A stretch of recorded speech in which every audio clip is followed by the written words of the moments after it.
Wonder why it auto stops. That's bizarre. Let me see. Turn off my Spotify for obvious reasons. Don't need Spotify on. Don't need my Steam on. Not my Steam. My Epic Games, I should say. But I do need my Steam. I'm just not playing anything on Epic right now. Why did my original video fucking bullshit crash? I wonder.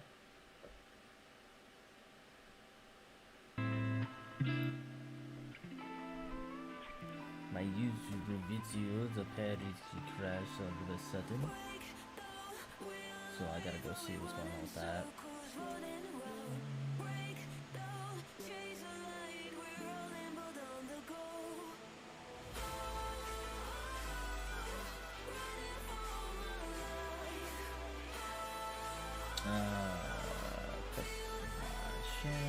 I'll probably just start manage, I guess. Just get rid of that.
Oh boy.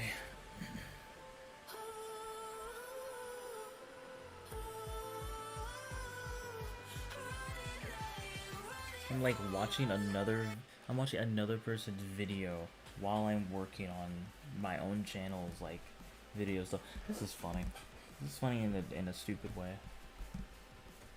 One of my usual sub shenanigans will join, like more specifically Ace, because she always, for some reason, be like, "Hey, yo, what you doing?"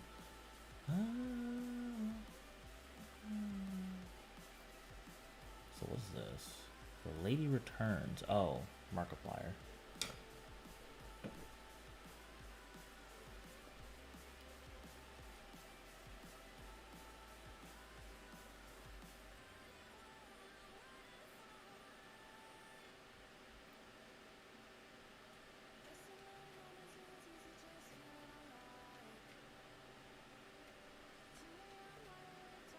Do you want to be in this?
New viewers is not gonna be a thing that I'm gonna be getting very commonly.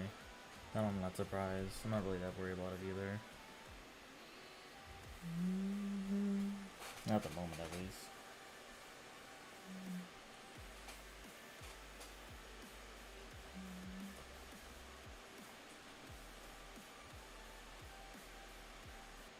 Okay, let me like see what Mark is doing. Mercenary mission, and I got a double S on it, and there was Heisenberg. Carl. No! Oh, Carl. God, I'm sweaty and I'm. Oh!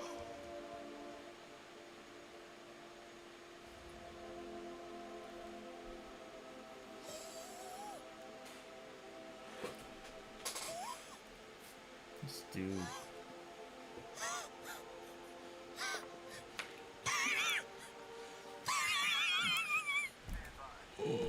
Why am I watching this? What made me think watching this was gonna be a smart idea? Oh god damn it.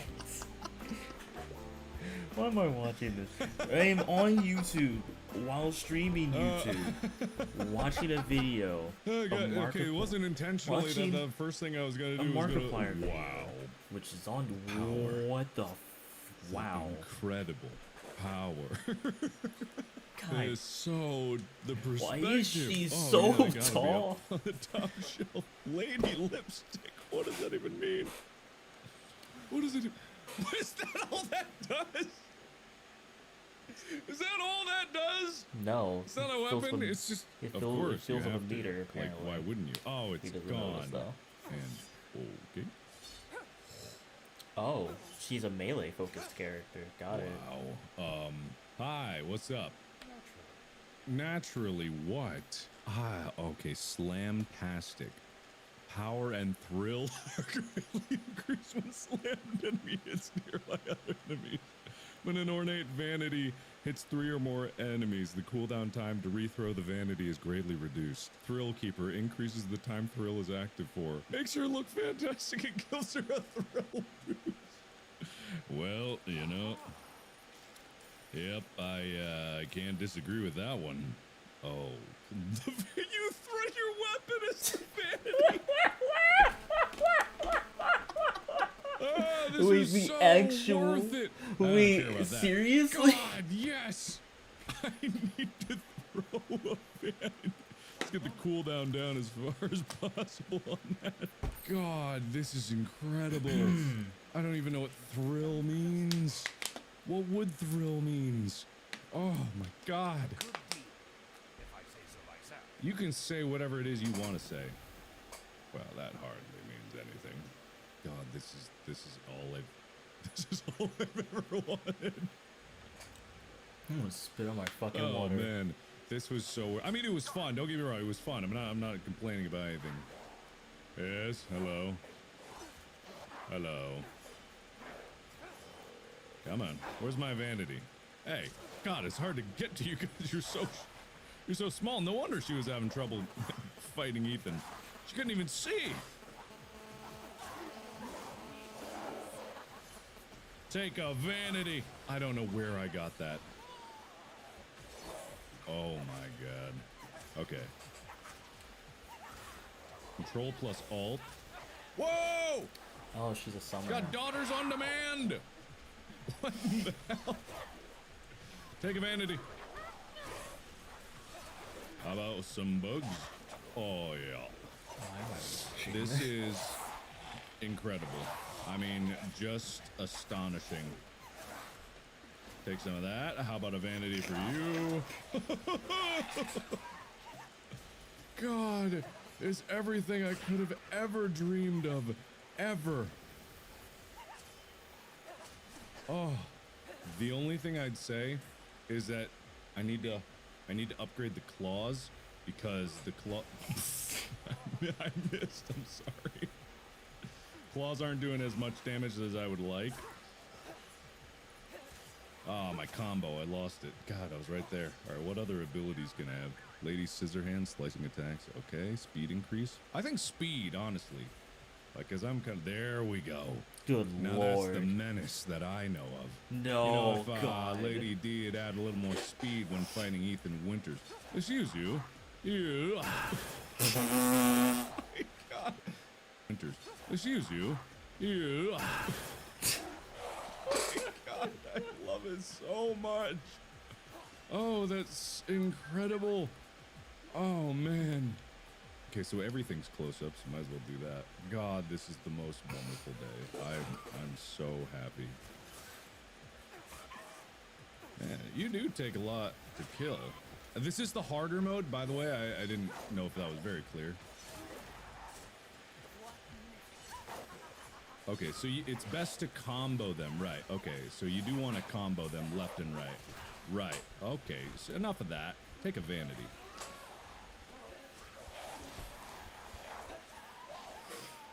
Oh, I'm dead. No! No, the power! All right, it's fine. I'm getting used to it. I'm getting used to it. Hold on. Everybody calm down. Everybody calm down. I may have blown all of my money on lipstick, and maybe that wasn't the best idea. Maybe I was only just learning how to do what it is I need to do. But it's all good. Now I got more powerful claws. Everything's gonna be fine. Let's try this again. All right, let's do this. Oh, who's hitting me?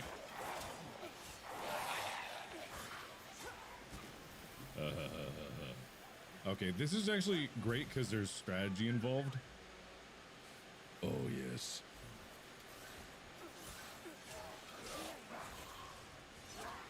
Oh, yes, Vanity. Wham! God, it's incredible. All right, daughter, go. Why is it not? Yeah! I was just wondering how far I could throw it. Objective complete, but I need to kill everything to get the right bonuses. What are you doing sleeping on the job? I've never been happier. Oh, I'm so happy. You don't understand. I've looked forward to this for so long. I can't even explain just how truly happy I am.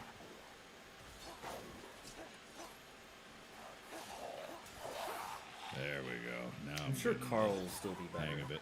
Or like cooler. Oh my God. Even Okay, just so because charge of attack his will really do a lot. Oh man. Holy crap.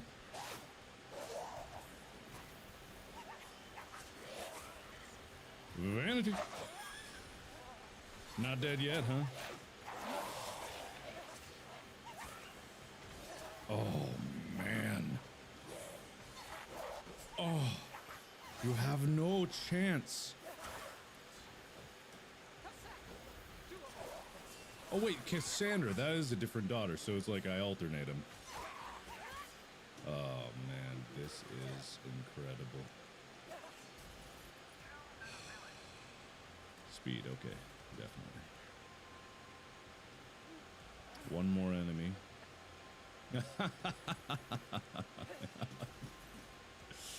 Oh man. Oh, there you are. And there you aren't. Well, they're all dead now.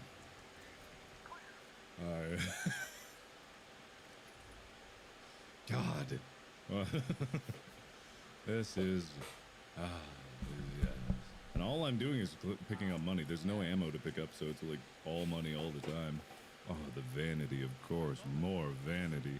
I don't know what the thrill does yet. I'm not quite versed on everything mechanically in this game just yet, but it's got to be something to do with increasing damage and allowing you to do the things that, like the other abilities, or something like that. Yo.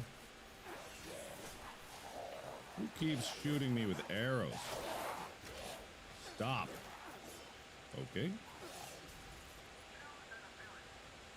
Yeah.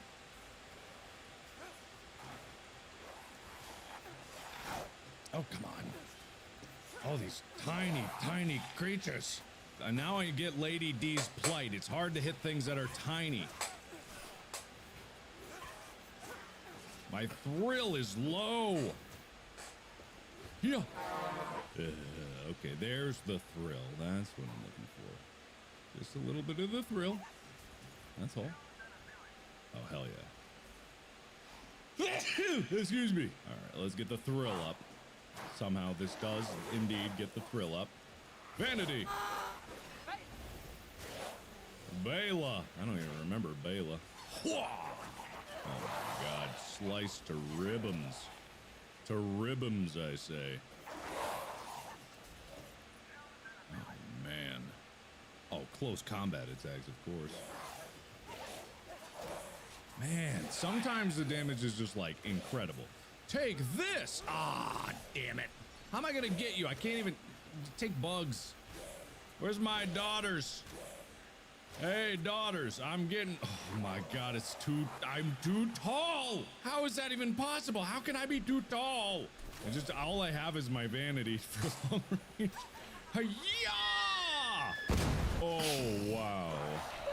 All right, so I can get it... Daniela. All right, I'm missing some enemies, but honestly, I don't even... Oh, hello. Get down here. You annoying, pesky little runts. How could you be so small? Man, it really goes to your head real quick, don't it? I mean, I get it. I get it. You know, I think we all get it. I think everybody gets it. Like, there's nothing not to get. We all get it. We get it. I get it, you get it, we all get it. I probably should have increased this. The bugs are more useful than I thought they would be. Just because keeping the thrill up. So the tactic is to get in there, get your thrill up by applying lipstick, I'm guessing. Let me get this lipstick on here, excuse me. All right, let's see here. And then, sure. Yes, there we are. Oh, what are you doing up there? That was 5,000 damage. I can't even get under these things. I can't even go in the buildings anymore. How do I get up there? Is there a crouch button? Oh, there is a crouch button. Come on. Oh, I can't throw when I'm crouching? No, I can.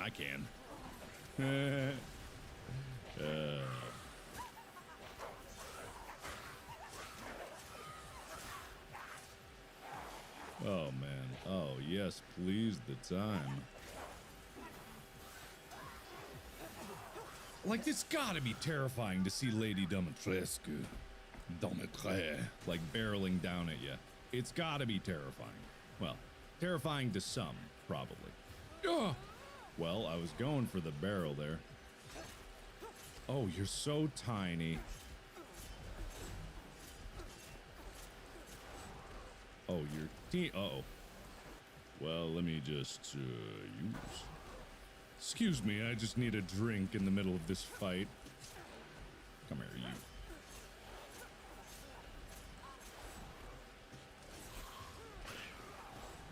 Oh, come on. Oh, no, not like this. Come on. Not here at the last stage. There we go. That's what I'm talking about. I vow from this moment on that I will never stop practicing this game until I am #1 Lady Dimitrescu Mercenaries Extra Resident Evil 8 Village Champion of the world. Right now it may seem rudimentary, but this is what I will pledge my life to. There's one missing. Isn't this one like a crow? Oh no, hello. Who's over? All right. Bella, did you get it? Bella? Bella? You in here? Bella. Oh, hello? Who's there? Where are you? Hello? Hello? Oh, there you are. Well, excuse me 1 second. Hold on. Okay, this is a little much. Let me just hold on a second here. You and, whoop. Perfect.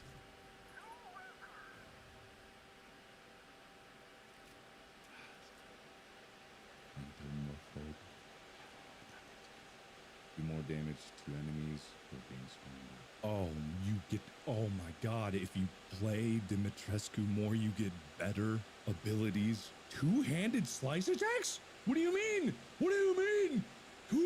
Whoa! Two-handed, excuse me? What? Sorry, guys, I just have to... I must have missed something apparently. Two-handed slice attacks. Oh, I didn't know that that was a thing. I have to at least practice. Oh. You pushed both buttons. Impressed, are you? Impressed? All right, I just got to test out the double-handed attacks. I just got to do that, you know. Man, this place is tiny. Oh, it's you. All right, I don't have necessarily what I need to break you down just yet. There's like landmine? No, I can't even use landmines, can I? There's just lipstick. Oh, ow.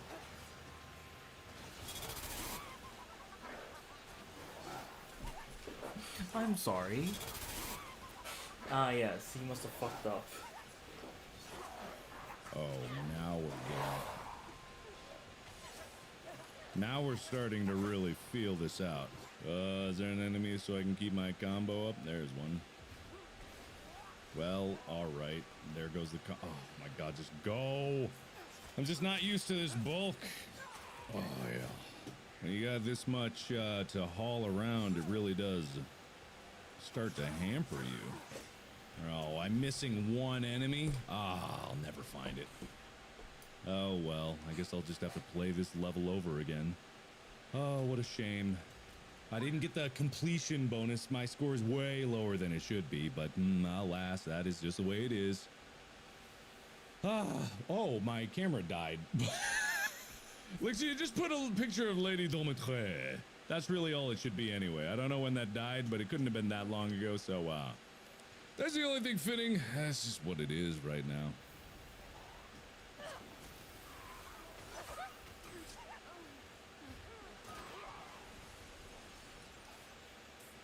This is...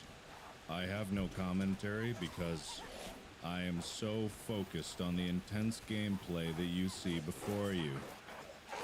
Nothing else matters than the utmost victory that will be guaranteed, but only if I really focus on everything. I guess I could try to put my camera back on, but I don't think I could possibly. Hold on, I've got... Oh, so many things to worry about. Where are you? You tiny man thing!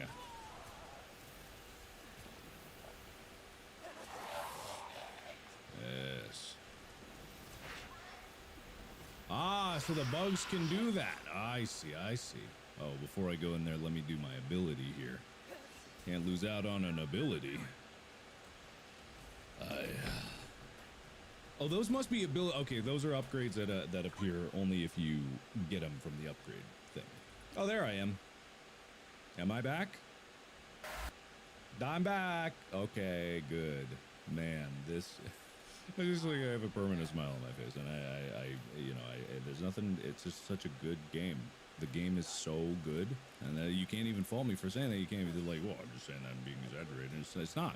Game's so good, I just got a permanent smile on my face. Game of the year, game of the year, game of the year. Someone had joined, and they left. No doubt, no doubt.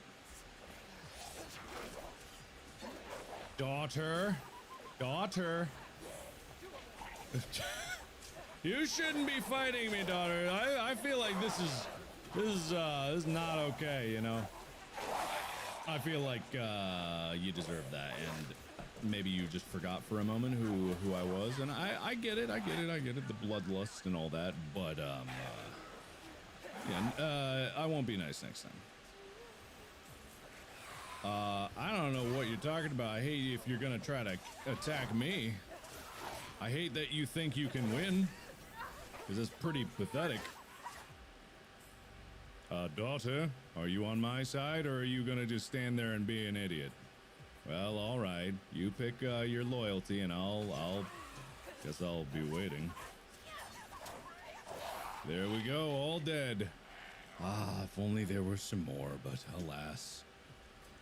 Ah. Oh, what the hell? How long has that been there? God, why was that there? What? Oh, if only there were. Oh, how long has that been there? God, why was that there? Why did that? Oh, whatever. I have no idea. God, this is such a. a good episode. You can feel it, right? You can feel just like, oh, this is like the most quality probably that I've ever had. I think that I've ever had. Thank you for allowing me to get to this point in my career where I can make the absolute best episode, bar none, without question. And this is just incredible. Oh, right, the doll. Well, this is gonna suck for you. It didn't do as much as I thought it would. Go back here.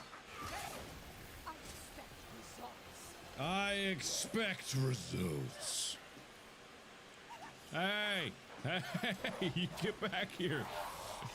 You get back here. I'll throw a vanity at you. You better watch yourself.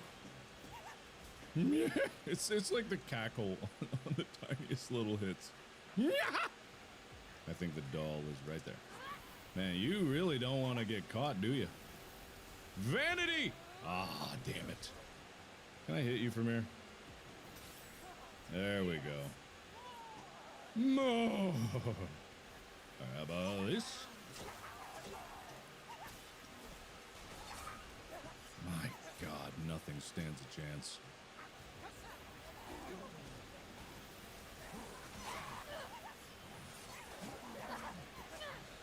Vanity. I am quickly becoming. It's almost like I was meant to be. I am quickly becoming the greatest. I think I missed the birds, so I don't think I'm going to be able to get those. The all kill bonus, but whatever. Good enough. I just was always meant to be Lady Domotre. Okay. I mean, it's destiny. It's destiny. It's just what it is. So thank you, everybody, so much for watching. I think this just Is it over? proves that there's just It's something over about already. me and this.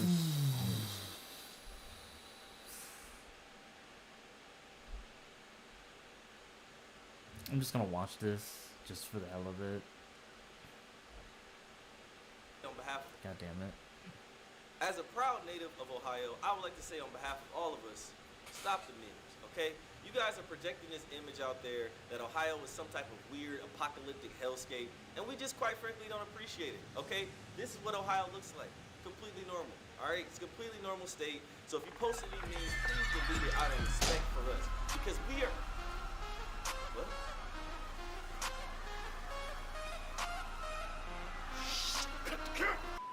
All right, so we're experiencing a couple technical difficulties, but look, this is as alien as it gets, okay? Cornfields, crop circles, no actual aliens or any other demonic monstrosities or anything like that, okay? So please, just know that Ohio is normal.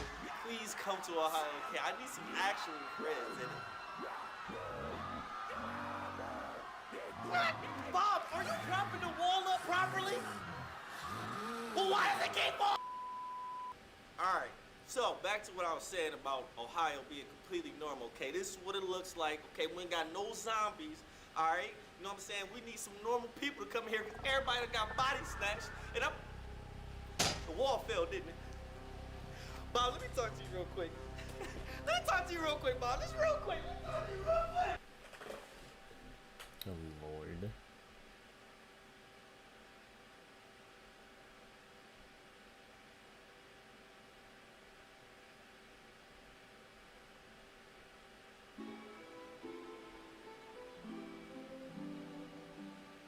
Greetings, Terrarians, Chaos here, and welcome back to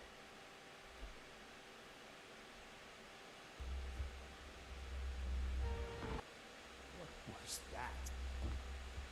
Hey, yo. I've never watched the actual movie of this, so I'm just gonna take the first experience of this with literally my favorite songs.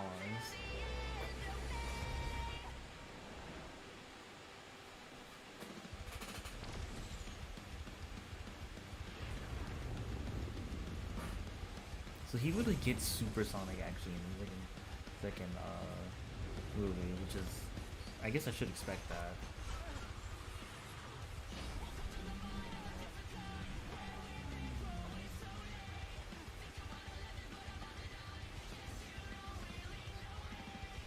It's over, Eggman. I like the new look. It works for you. What do you say we just let bygones be bygones? I did some things, you did some things. There are good people on both sides. Surely two intelligent beings can work these things out.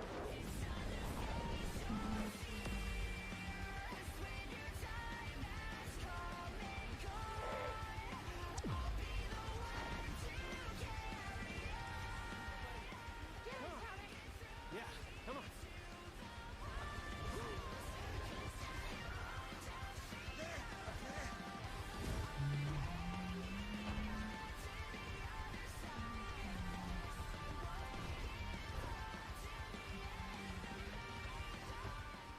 Oh, it's like that? Okay, we're not friends. Later, hater!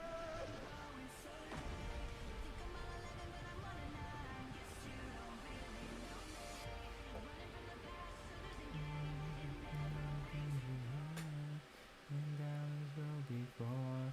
Already know the story.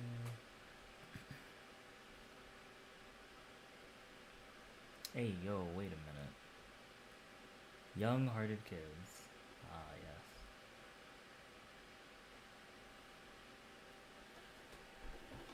I'm sorry.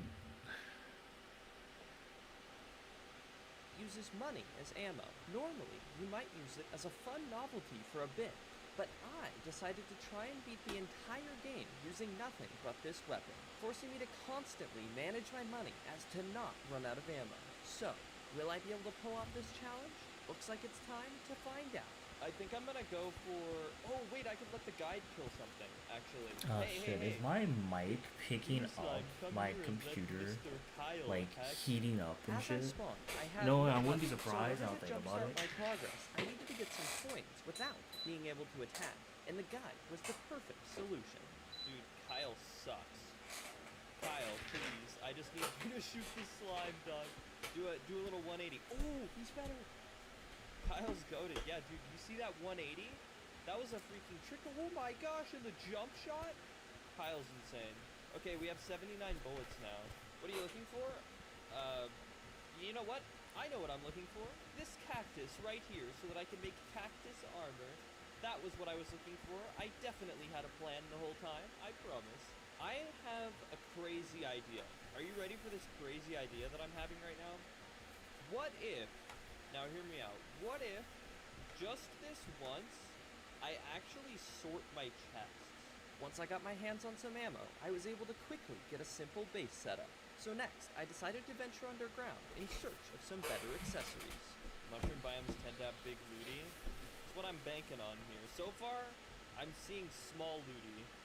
Just kidding, big loot, big loot. What's in here though? Ew, small loot, terrible loot, minuscule loot even. Be sick if I could like set this thing to only use certain types of coins, and so then it would like convert silver down to copper. Alright, what do we got in here? An extractinator. Okay. Not really what I wanted, but I did need that, so... Though I had not gotten the accessories I was after, I did manage to find a gravitation potion. So next, I decided to search the skies for some floating islands. Okay, no Star Fury, no Star Fury, no Star Fury. Sadging right now. The floating island I did manage to find hadn't exactly contained the best loot, but it didn't deter me, and I decided to move right along to the desert where I could begin collecting fossils for an armor set. You ever wonder what a swan tastes like? Can't say I have ever wondered what a swan tastes like, no. Is that something that you happen to wonder, or perhaps no? No! No, no, no, no, no, no, no, no, no, no! This place sucks, man. Oh! I got freaking haunted! Got spookified! It sounds like a Harry Potter spell, spookify. I'm just imagining somebody running up with a wand and going, spookify! And then the person just goes, oh! And like it just gets frozen in fear. Uh-oh, I'm gonna run out of bullets. Bop. Just kidding. Is that the banana split? Yum yum. Uh-oh. Oh, no! The spike sniped me, dog. I thought I was actually safe there. My adventures in the desert had not been without flaw, but in the end, I did manage to come out with a good amount of fossils. It is sturdy fossil time. Plus we get money from this too, which is nice. Make that. Oh, it's enough. Yes, dude. Let's go. Now, do we deal more damage? Yes, we do 26 instead of 25. An evil presence. Okay, you know what? Fine. As I continued my search for movement accessories, I received a message that the Eye of Cthulhu was approaching, so I dropped what I was doing and quickly scrambled to prepare an arena. You sell 8 gold bars to the arms dealer in the desert. It will sell for approximately 1 gold. So 8 gold bars is equal to 1 gold coin. I don't know what kind of process that dude is using to make gold coins, but man, let me tell you what. I feel like there's just a bit of waste there. Hate not having Hermes boots. We do so much damage though, we might just win. Don't do it, Eye of Cthulhu, please, man. Can I outdamage him? I might be able to outdamage him. Hold on, let's get in the sky so I can hit him more. He's in the ground, I can't hit him. I think we just win here. We deal so much damage. Yes! Okay. Turns out we didn't really need that much preparation for that after all. Though my arena had been extremely crude, the power of the coin gun was enough to take down the Eye. Next, I decided to smash a Shadow Orb, hoping to attract a goblin invasion. I wonder what we'll get from this Shadow Orb. I have no idea. Whoa, a musket? That's so crazy and cool. With the orb destroyed, it was time for me to resume my search for better accessories. We're falling. Hey, hey, hey! How dare you dart trap me? That's simply not allowed. Bro, another dart trap? You're joking, right? There's 2! What? Why are there 3 dart traps in this thin ice biome? I didn't even know they could spawn here. Ice chest. No. No. Wait, we got gravity potions though. Okay, this is actually good. Maybe we just ditch the double jumps altogether and we go for wings instead. Oh, it's a windy day apparently. And there's our wings, perfect. Now that I finally had some vertical movement, I decided to return to the corruption to battle with the Eater of Worlds. Okay, let's get out of here. Go, go, go, go! I missed my grapple! Ah! What a scuffed start. Wait, why am I shooting silver? What? I'm out of copper? Okay, we made it. And we deal a lot of damage. Oh my. I almost shot all of my silver before this fight even started. I'm glad I noticed. Because if I hadn't noticed, we would have had no ammo for this fight. Dude, get farmed! Ooh. That was sick. That was so satisfying. Oh, are we gonna do it again? Yes. Yes. Run into all of my coins! Yes, he loves eating coins. It's his favorite num-num snacky time. Come here, Eater of Worlds. Continue to munch.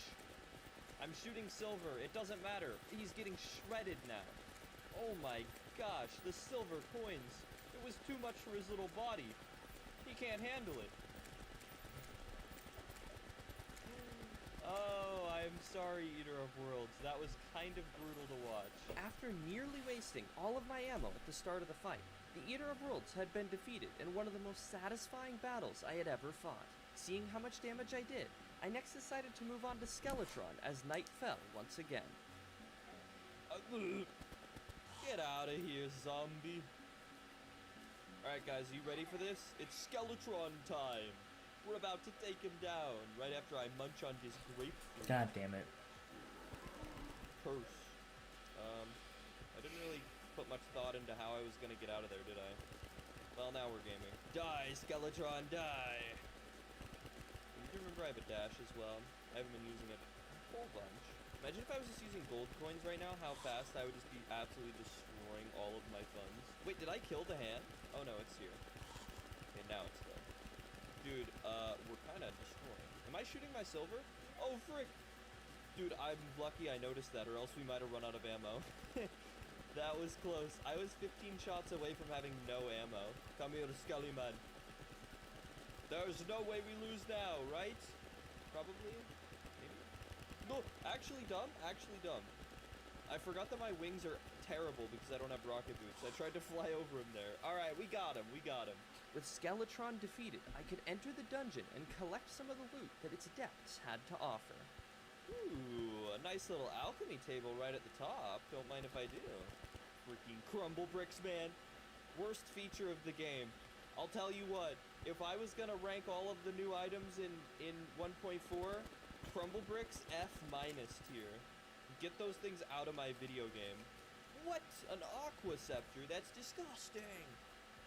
I don't want that. No, thank you. I don't like this double spike ball thing going. I got hit by both of them. I'm so good at this game, dude. Okay, this has to be my cobalt shield, right? Yeah, there it is. Let's go. Okay, put the... Oh, and we got a platinum! Imagine if I just shot that out of my gun right now. With all of the loot that I had collected in the dungeon, I could now craft a better suit of armor. Before I had time to do so, a goblin army decided to arrive. Oh, wait. Where's my cobwebs? Let's try and make that armor before these guys show up. Oh, too late. Don't kill my NPCs. What did I just say? Please. Yes, okay. We got the armor. We got the armor! Now get me out of here. Shooting a few silver coins isn't too bad. Now shooting a gold coin, that would be bad. Definitely don't want to start shooting all my gold. Alright, who wants to be the final goblins? Yes, sir! Well, that went pretty well. Thanks to the power of the coin gun, I had taken down the invading army and could now find the Goblin Tinkerer underground. There he is! What's up, dude?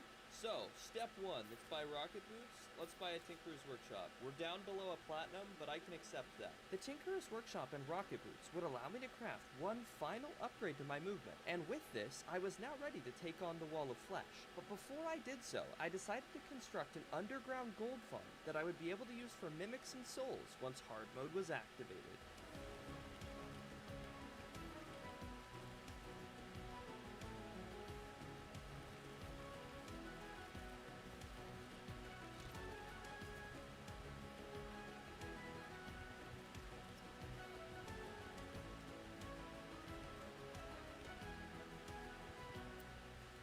Now, our area's cleared. That's actually pretty much done. I do still need to build like a pyramid thing and the actual lava trap, so I guess we still need to do that. And then we need to clear like those walls, and then we're done, and that. Alright. This didn't take too long, actually.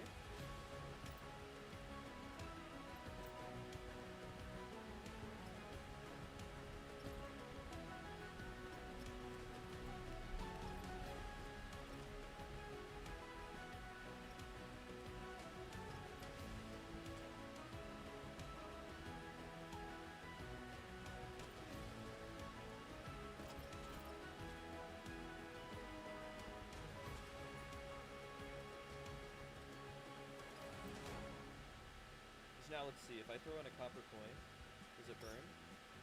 No, it doesn't, but it still kills enemies. Okay, this is actually perfect. The farm was complete, and it was now time for the final enemy of pre-hard mode. So we're just gonna go with a very solid water walking strat. Something to keep in mind is our DPS is gonna be pretty nuts. So I don't even need that good of an arena, I don't think. Alright, voodoo demons, where are you at?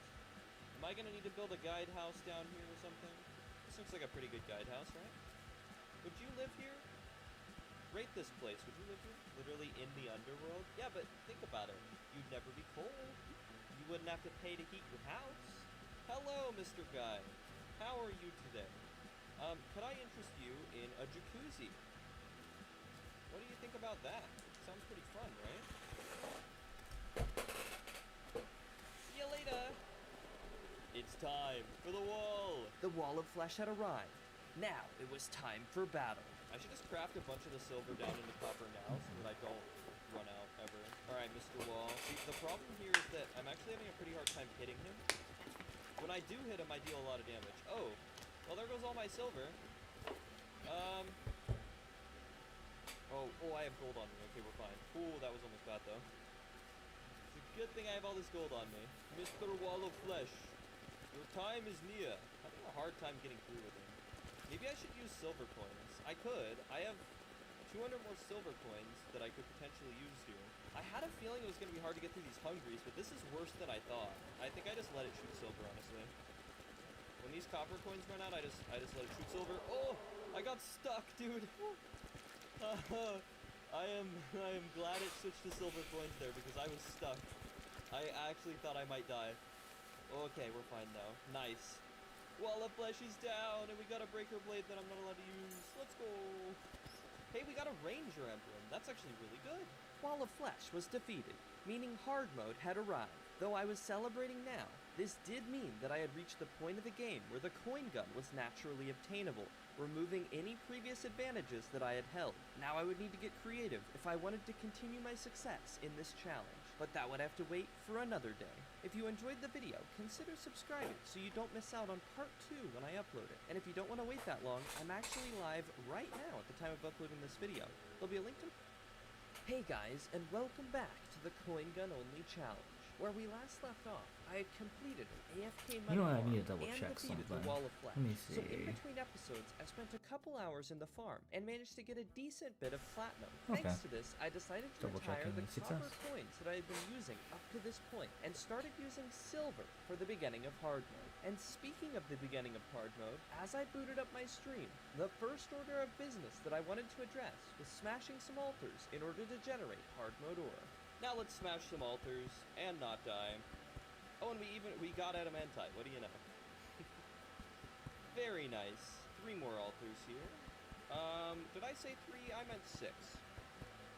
And now I'm out of here. Now that I had some new ore in my world, it was time to go mining. Yo, fun fact about Pocket Edition Minecraft, that's actually the game that got me into PC. I was sick one day in middle school, and I was like looking for something to do. And at the time I was a console gamer, right? Like I played on the PS2, PS3. Didn't even really know about the gaming world of PC.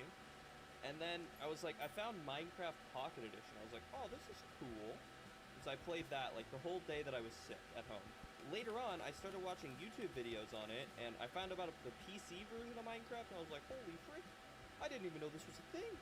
And yeah, the terribleness of Pocket Edition Minecraft and like the controls being terrible drove me to try the PC version of Minecraft, and from that point on, I've never really touched console gaming again. After a bit of story time in the mines, I had obtained enough ore to do some crafting. Okay, let's see how much ore calcin we got. 25, that's not enough. It's close, but it's not enough. But at least we can get our wings. And fairy wings, beautiful. Well, not beautiful looks-wise. Fairy wings are kind of ugly, but... With my new wings providing a much-needed mobility upgrade, I returned to the mines in search of even more ore. Not a magic mirror. But you know what? Haha, it is actually the best thing in the game. Check this out. Bam! Flares! Woo! Light! Let's go! I can see everything! Oh no. Oh. Dang it, dude.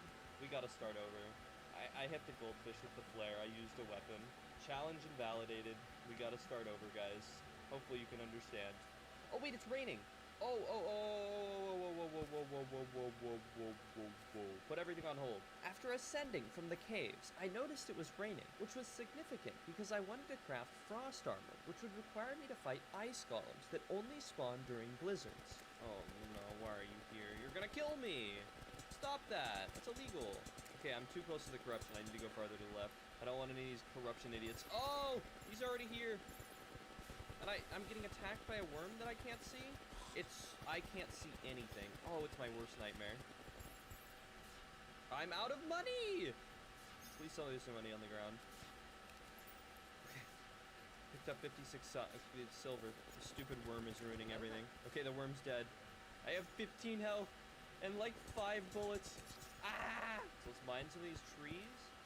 Make ourselves a bit of an area where I can like hide from lasers if I need to.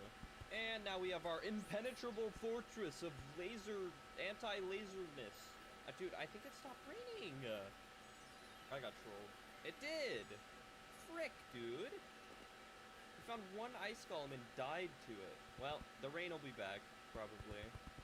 It's always raining when I don't want it to rain, so hopefully it'll rain when I do want it to rain, maybe? Unfortunately, I had missed my opportunity to collect frost cores, so in the meantime, I returned to the mines for the ore that I would need to make my armor. Please don't be 5 ore. It's 4 ore! Nice! Bam! 47 bars. Now I need to wait for it to rain again. Now that I had all the ore that I needed, I decided to take a couple-minute break and sleep in a bed, hoping that the rain would arrive once again. But when I got back, things took a slightly different turn. Still no rain. Oh,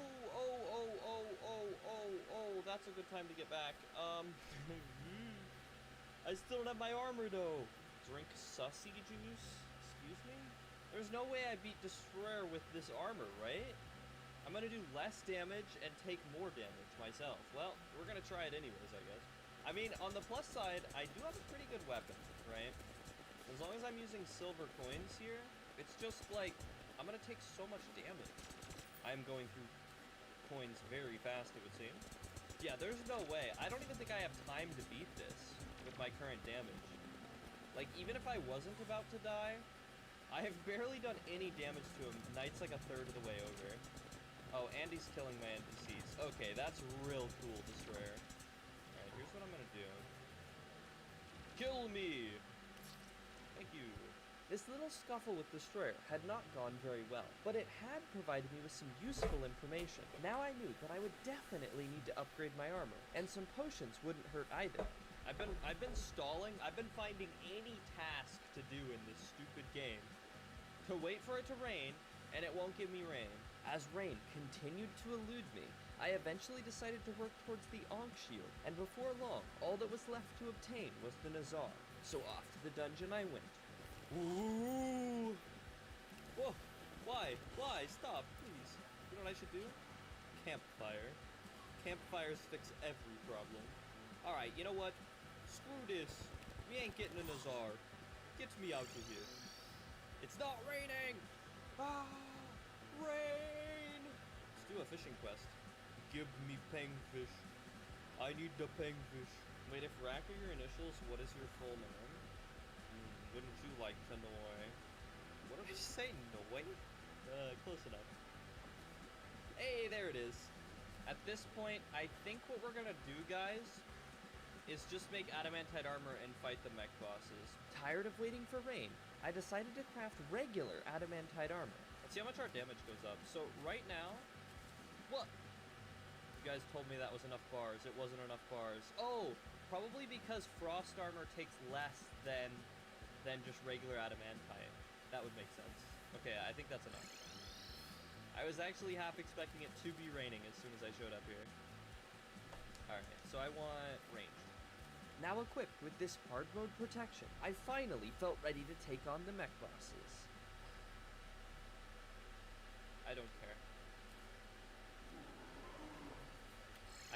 Oops. Probably should care, but I don't care. I did not mean to recall there, in case that wasn't apparent. I mean, I deal a lot of damage. Like, that's my saving grace right now. Is that the coin gun, even at the phase of the game where you can get it, which is right now, it's still just really good. Oh, stop lasering me, retinizer. It's not cool. How long is this freaking TTS? Okay, Spaz is dead. I'm down to, yeah. Before the phase changes, actually, let's just craft like 200 more. And also, I'm shooting copper for some reason. So I picked it up, I guess. Come on, Retinizer, give me that phase change. There it is. How much health's he on? 2,000. I think we got this. Maybe. Yeah, let's go. Blood Moon ain't got nothing on me. Even with the Blood Moon, my battle with the twins had gone well. So well, in fact, that I decided to fight Skeletron Prime as soon as the following night arrived. Can I get in the video maybe if I comment a key of parts? What? Oh, dude, okay, before we fight any more bosses, obviously we're gonna fight Skeletron right now. But before we fight any more bosses, I need to go get an encumbering stone. So I stop picking up money in the middle of a fight and like finishing the stacks and making gold and stuff and then using ammo that I'm trying to use. We don't take knockback, which is the biggest threat of Skeletron. However, I'm still gonna get rid of this stupid laser hand. I don't care. You picked the wrong coin, man, to mess with, Mr. Laser. I mean, oh, Wyvern! I mean, honestly, I can't say I'm too surprised. I'm honestly surprised we made it this long without getting a Wyvern in a boss fight. He just couldn't wait his turn, man. He got jealous that I was down here, giving all my attention to Skeletron Prime, and he just had to say hello. Alright, but we're right down to the line here. And skadoosh. 2 mechs down. Wake me up when he gets full diamond armor. Oh, that's not enough hollow. We got owned. Normally 2 2 mechs is enough to get a full suit of armor, so we actually just kind of got unlucky here, I think. Prime was defeated, and although I wasn't able to upgrade my armor just yet, I wasn't too worried. The coin gun was still dealing plenty of damage, but before taking on the destroyer, I wanted to find an encumbering stone, which would prevent me from picking up money during boss fights. Alrighty, encumbering stone time. Actually, I probably should have brought a potion of the splunking variety, but for now I guess we'll just vibe without it. Ouchers. Bro, I mean, I didn't even see it though. Bezoar, help! This isn't even poison, it's venom. I'm dead! And now I'm dead, yep. What? LMAO gets scorpioned. I did get scorpions, didn't I? That is what happened. Okay, looks like no encumbering stone for the destroyer fight, but hey, we tried our best, right guys? We've got, what is this, 3, 6, 9, 10, 11, 12, 13, 14. We've almost got 1,500 silver coins ready to be fired, with another 700 ready to be used. That should be enough for destroyer, I think. I mean, worst case scenario, we can always pull up our piggy bank too. It's just not an ideal thing to be doing in the middle of a boss fight. So see, all those little coins right there, that's like why I wanted the encumbering stone. Because if I pick those up, it's going to stack with my coins and upgrade them to gold. What happens if you favorite money? Will it still compress? Yeah, it does. Favoriting money does not stop it from being compressed. And when it does get compressed, it unfavorites. It's just super annoying. Am I shooting freaking copper again? Bro, I'm gonna lose my mind. I keep getting copped on. Oh, the wyvern's here. Who would have guessed that the wyvern would come to say hello during the destroyer fight? That's never happened to me before. No, never. We are over halfway through his health though, and we're hitting just now half of the night. So we are on pace to beat him at this point. Just gotta make sure I don't run out of bullets or anything like that. And stop shooting these stupid copper coins. I fired all my gold. Oh no. Okay, we're out of bullets. I didn't realize that was happening. Okay. Grab like 8 gold for now. Craft it all into silver. Okay, we're saved. I was really trying not to do that, but I hope I at least hit the destroyer with those gold coins I just fired. We're coming right down to the wire. I don't actually have a clock, but just gauging by the moon, it looks like we're almost out of time here. Oh, I'm getting probed. Don't die now, we're this far in. Alright, zombie's gone, and we got him. Nice. Alright, only some minor mistakes during that fight, and with that, all 3 of the mechs are dead. And the jungle has grown restless. The destroyer had been a pretty serious challenge, taking almost an entire night to defeat, even equipped with good gear and potions. But I had still managed to win, marking the end of the mech bosses and setting me off down the path towards Moonlord. But that will have to wait for the 3rd and final episode of this playthrough. If you enjoyed, consider subscribing so you don't miss out on the finale when I upload it. And if you don't want to wait that long, I'm actually live right now at the time of uploading this video. There'll be a link to my Twitch in the description if you're interested. But with Hey guys, and welcome to the finale of the Coin Gun Only Challenge. In the last episode, I had just beaten the mech bosses, providing me with hollowed bars and aggravating the jungle dwellers. So as I got started today, my first objective was building an arena for the Plantera fight. Oh, look at these. There's 3 spiders right here, guys. This is the spider zone. They can't get up the wall because they're silly. Oh, well, please, brother, leave me alone. Oh, you've made a terrible mistake standing still, Queen Bee. One more pass. Hey, there we go. And we got a little trophy as well. Now it's time to kaboom. Step 1, start spamming. Step 2, don't die to all these freaking projectile nerds that are in here. Oh, I'm gonna blow myself up. That's step 3, don't blow yourself up. Is that, okay, hold on, I have to know. Is that just by chance, or can you not blow up a tree with dynamite? Because the fact that that tree is sitting there on a singular block is pretty hilarious to me. Okay, wow, it was luck. It was sitting on a single block, dude. That tree was a survivor. Now I feel bad for killing it. So, we need a campfire in the middle, and then we need to go get some buffs, and then we're ready to fight the plant. Okay, this is the most loaded I think I've ever been for a Plantera fight, buff-wise. I had made quick progress building my arena, so with my newly acquired buffs in hand, I traveled back to the jungle, ready to fight the floral boss. Plantera, here we go. Where are you? Oh, dude. The silver coins deal so much damage. I did not need more silver. This is pretty comparable to like an Uzi with chlorophyte bullets, I feel like. Alright, phase 2 has happened. We're switching to the gold coins. It kind of hurts to use this much money, but it's worth it. Look at how much damage we're doing. 300 damage crits. Oh, I'm out of wings. I don't like that. Dude, she's getting shredded. I don't know why I was worried. I mean, I am taking some serious damage here, but also, like, Plantera didn't stand a freaking chance, dude. Gold coins are OP. And we got ourselves, wow, a flower pow. I'm glad I didn't need any weapons there because that's pretty trash. We got the mask though. Ooh, we can now be scary blend. Scary. For the first time in the playthrough, I had decided to use gold coins, and that had definitely paid off, absolutely shredding Plantera's second phase. Now that Plantera was defeated, a lot of new opportunities had been opened up to me in my world, but the one that I wanted to pursue more than any was Shroomite armor, and the first thing that I would need was an auto hammer. We must make a house for our truffle. This is the cheapest house I've ever built. Do you see this? It's tiny. Anyways, hello, truffle. I would like to purchase an auto hammer, please, and thank you. That, and looks like I made enough. Okay, so that is our armor set. We're not gonna have a set bonus, but what we do have is, let's take a look here. With our hollowed armor on, we are dealing 68 ranged damage with a silver coin. Now we switch to this, and we are now dealing 72. Not bad. Because coin guns are not considered bullets, arrows, or rockets, I opted to replace the helmet with chlorophyte for maximum damage. And with this, I now had a powerful offensive and defensive upgrade on my side, meaning that it was time to find the jungle temple and take on its guardian. Hey, you guys really want me to have the dog. Alright. Listen, guys. If you want it this badly, here's the deal. I will make 3 more NPC houses, okay? If the zoologist moves in, then hooray, we can get a dog. We have found the temple. Let's go, dude. Finally. I don't have a danger sense potion, so we're gonna have to take this a bit slower than I normally would. But you know what? It's fine, because I have an eagle hawk bird eye, and I see everything. Trust. There's so many, dude.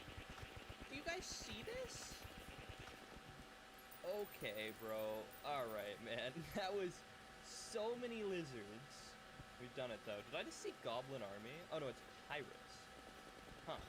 I guess I'm gonna be using a little bit of their own weaponry against them, eh? Alright, we're gonna go fight these pirates after I take on Gollum. I guess we just go, actually. Let's buff and spawn. Here we go, baby! It's Gollum time! Maybe I should have used gold coins here. I'm really not doing that much damage. Okay, 1 fist down. Very good. Got a lizard to deal with. I ran into another fireball. Awesome. I want to get rid of the second fist, and then I might grab like a couple hundred gold to use on phase 2 when things start getting chaotic. This is a really good golem chamber. I didn't mention that, but this is one of the best golem chambers I've ever seen in a medium world. Okay, the head's out. This is when we switch to gold, because this is when things start getting kind of scary, and I would prefer to just not have to deal with that. In fact, I'm about to die. Yes, okay. I think gold was crucial there. I was almost dead. With Gollum defeated, I was now 1 step closer to taking on Moonlord. However, as I quickly remembered, there was some other coin-loving people that I still had to deal with. I forgot this was a thing that was happening.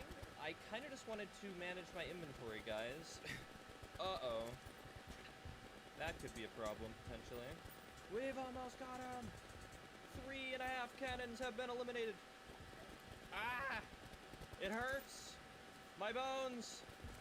Yes, the pirates are gone. Now that the pirates were out of the way, I decided to take another trip to the dungeon, once again hoping to obtain the Nazar for my Ankh shield. Hey, Skeleton Man, drop me the Nazar. That's not the Nazar, that's ectoplasm. That sniper's gonna kill me. Wait, there's 2 snipers and a Bone Lee. Hold up. No, Bone Lee, please. Bone Lee, brother. Brother, he's insane! While in the dungeon, I was also hoping to get the tabby, since the Cthulhu Shield Dash was getting pretty outdated this late into the playthrough. I got another black belt? Bro, that's not what I wanted. And still no Nazar. I straight up made a graveyard with this place. Or I should say the snipers made a graveyard from my body. Oh, no, that's a black belt.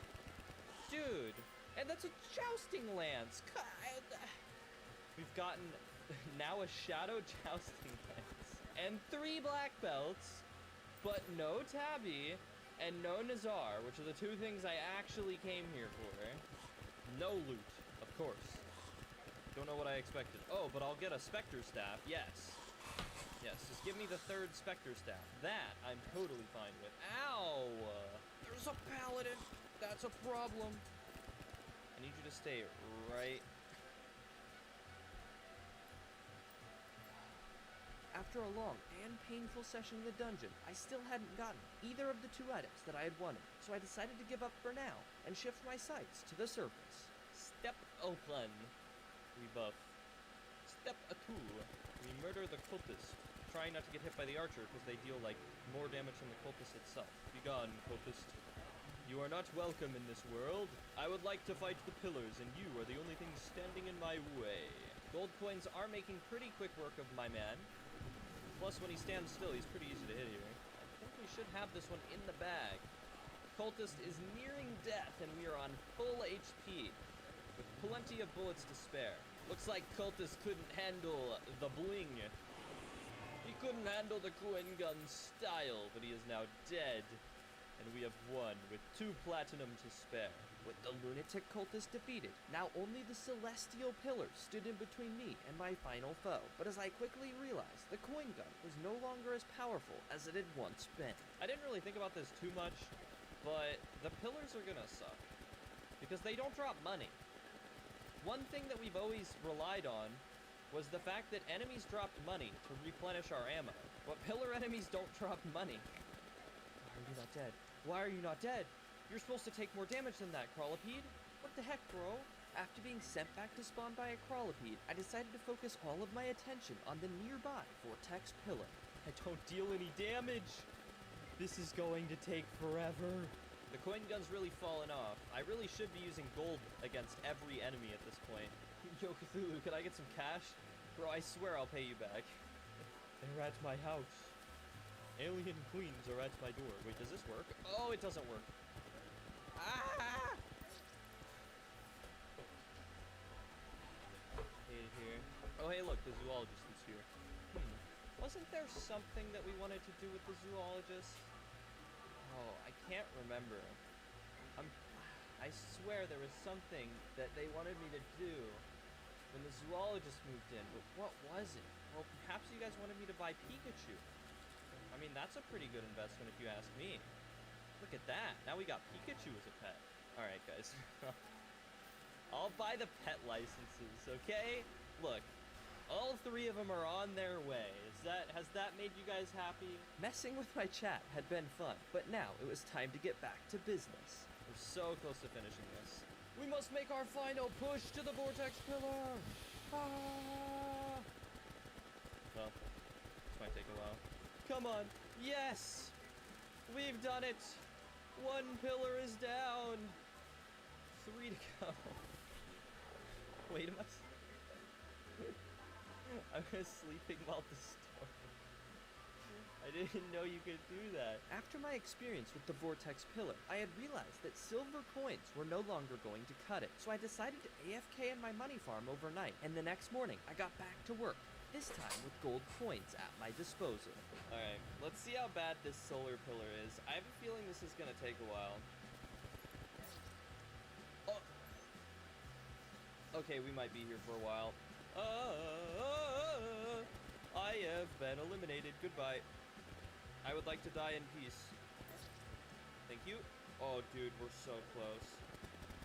There's barely even a visible shield anymore. Okay. Here goes nothing. Yes! Yes! Die, you stupid solar pillar! I never want to see another solar pillar again. Hello, Stardust cells? Ah, there's one. This is actually a lot of Stardust cells. I need to be careful here. These guys can get out of hand very quickly. Nothing I can't handle, of course, but, you know, maybe a worse Terraria player might struggle here. Me, though? No, I would never. Watch this as I outmaneuver the beasts. Uh-oh. They're smarter. They've learned. I'm in shambles. Alright, Stardust Pillar, this is where you end! Please! Yes, sir! With the Stardust and Solar Pillars now defeated, only one still remained. But before I went to fight it, I decided that with all the time that I had invested prior, I needed to get the Ankh Shield. So for the final time, I returned to the dungeon. But I doubt you guys want to see yet another death compilation, so let's just jump ahead by an hour. Ooh, another skull has arrived. A wild magical skull. That is the good type of wild magical skull. Well, here we go, baby. The counter curse, the Ankh charm, and the Ankh shield. We finally did it. Ankh Shield in hand, I set off for the final pillar. Oh, 2 evolution, 3 evolution. What? They just duplicated. Okay, pillars down. Don't evolution beast me. After a bit more fighting, the Nebula Pillar had fallen. Now, as the Lord of the Moon rapidly approached, I scrambled to make some last-minute preparations. That is so much gold in my inventory. Alright. Well, here goes nothing. Oh, alright. Real good damage, right? Like, let's not get this twisted. It may not be vortex speeder damage, but it's still good damage. I just need to not do something stupid and we should be okay. Hands are looking pretty good. I can stop touching them for a bit. That is a really long message. Oh, I made a mistake. I made a mistake. Yeah, I knew it. Oh, no. I had been distracted by my Twitch chat and was now on the brink of death. One more mistake and it would all be over. Okay. We're kind of back from being almost dead, so that's good. I'm not looking at you guys anymore. Alright. Deal?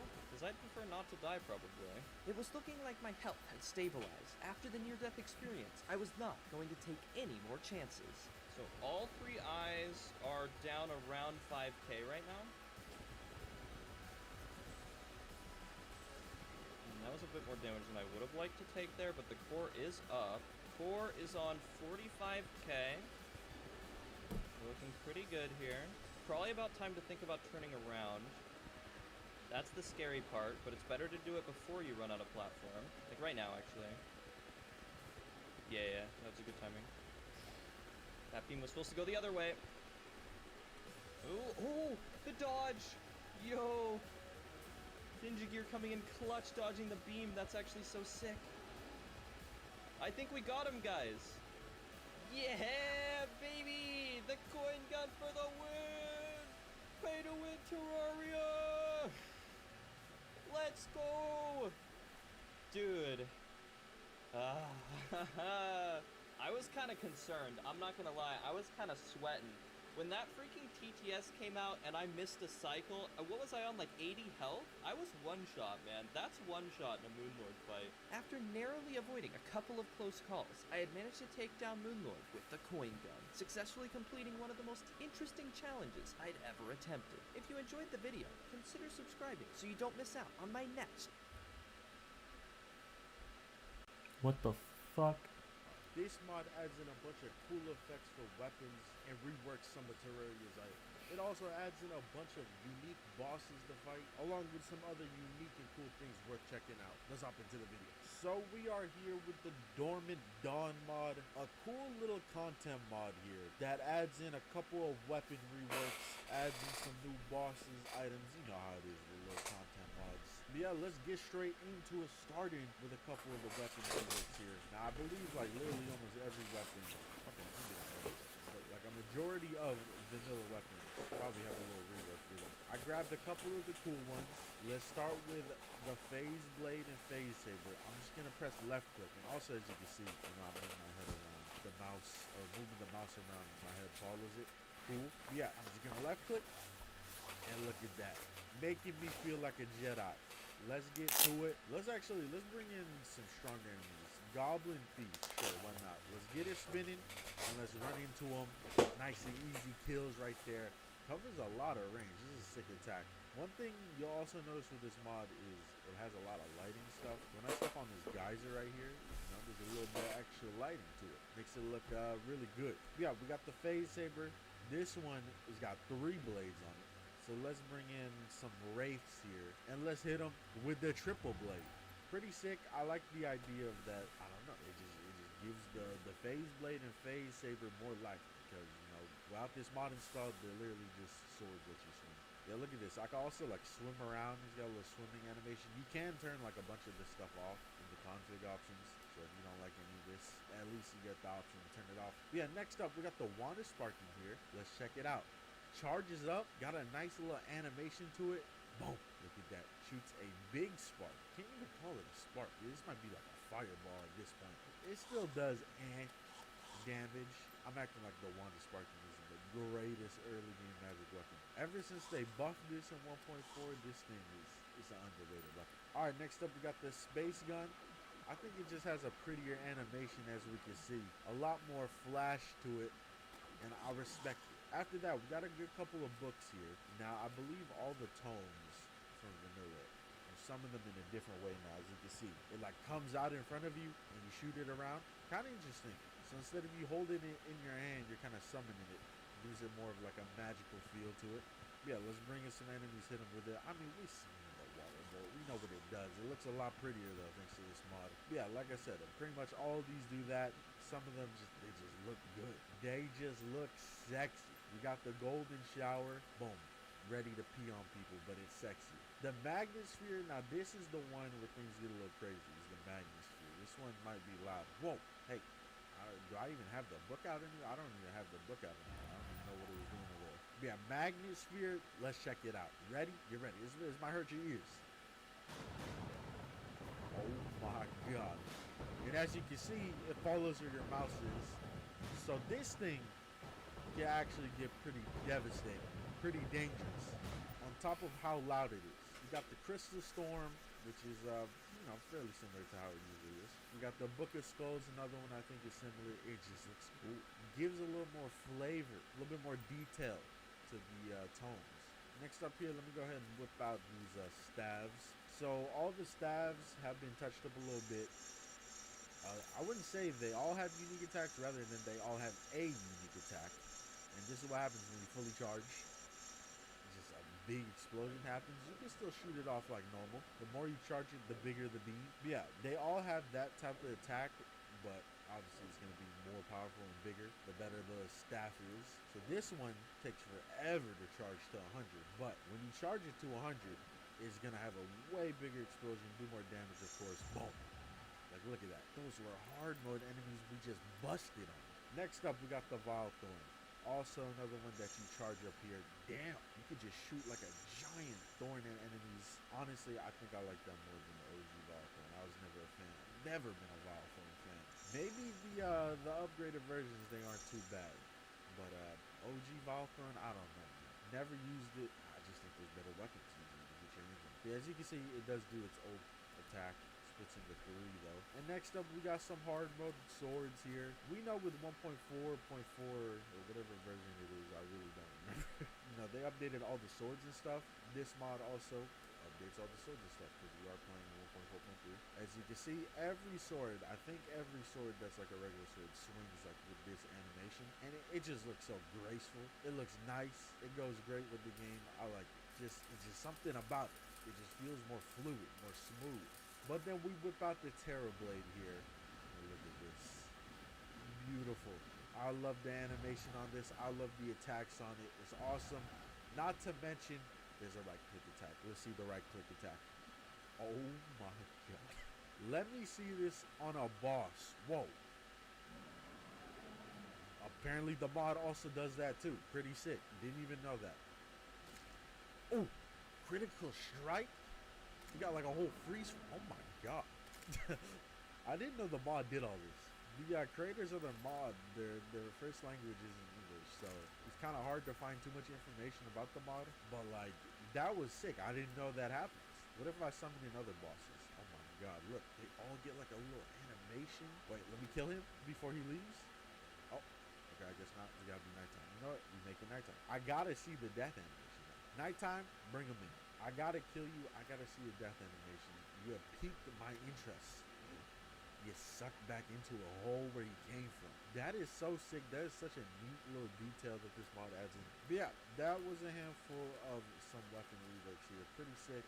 Obviously, if you cover the mod, you're gonna see a lot more. Because, like I said, a majority of them are probably all touched at some point. Do something cool. So make sure, install the mod, check out everything else you want to check out on your own. Yeah, with that said, let's move on here. The mod itself has a good bit of weaponry, a good bit of weapons and items and other stuff.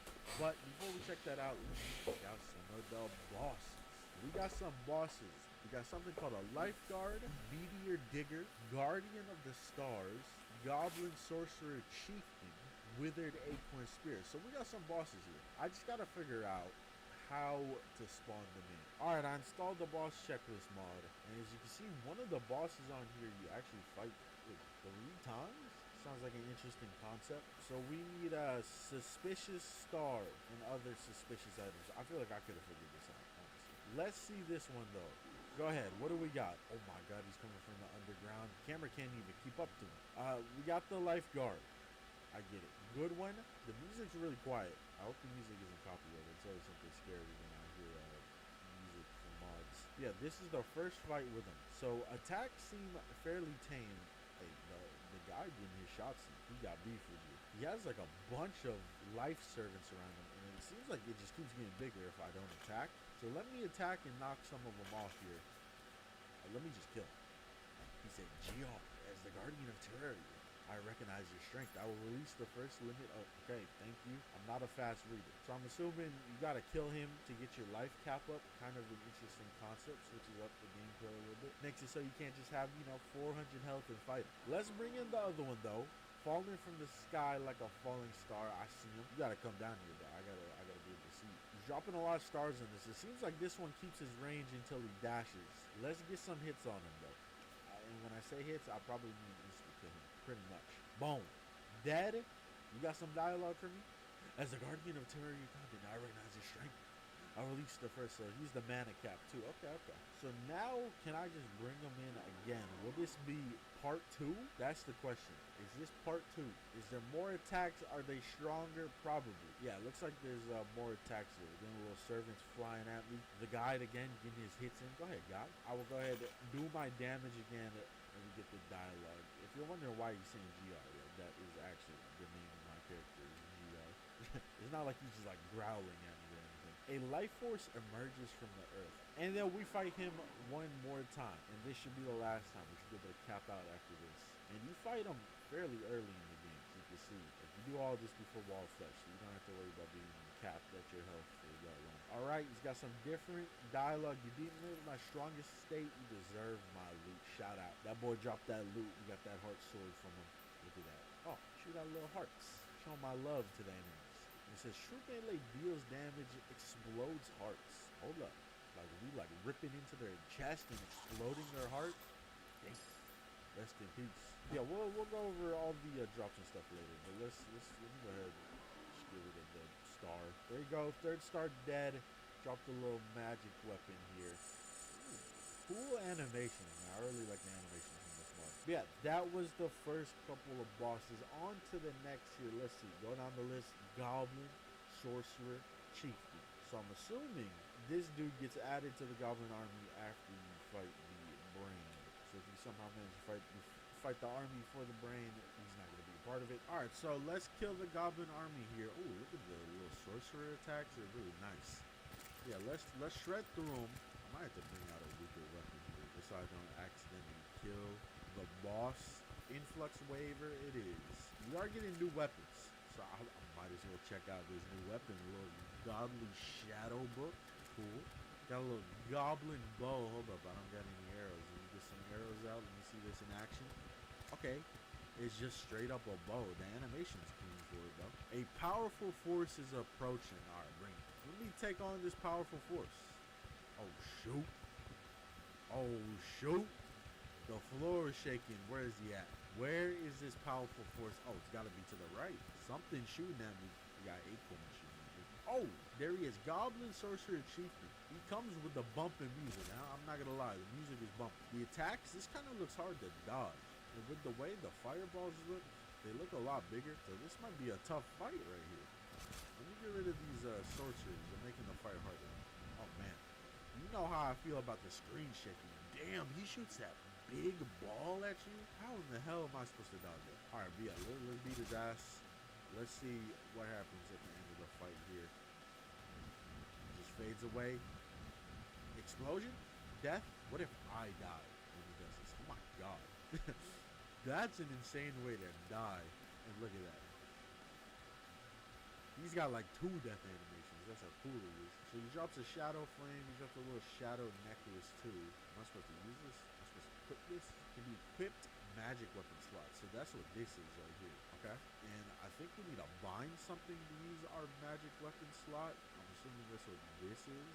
Alright, I have no idea how this works. It's doing something. It says skill after use, it will leave the magic weapon in place to attack the enemy and then use it again to return to the magic weapon position. I have no idea if I'm supposed to like bind it or what. Oh, there we go.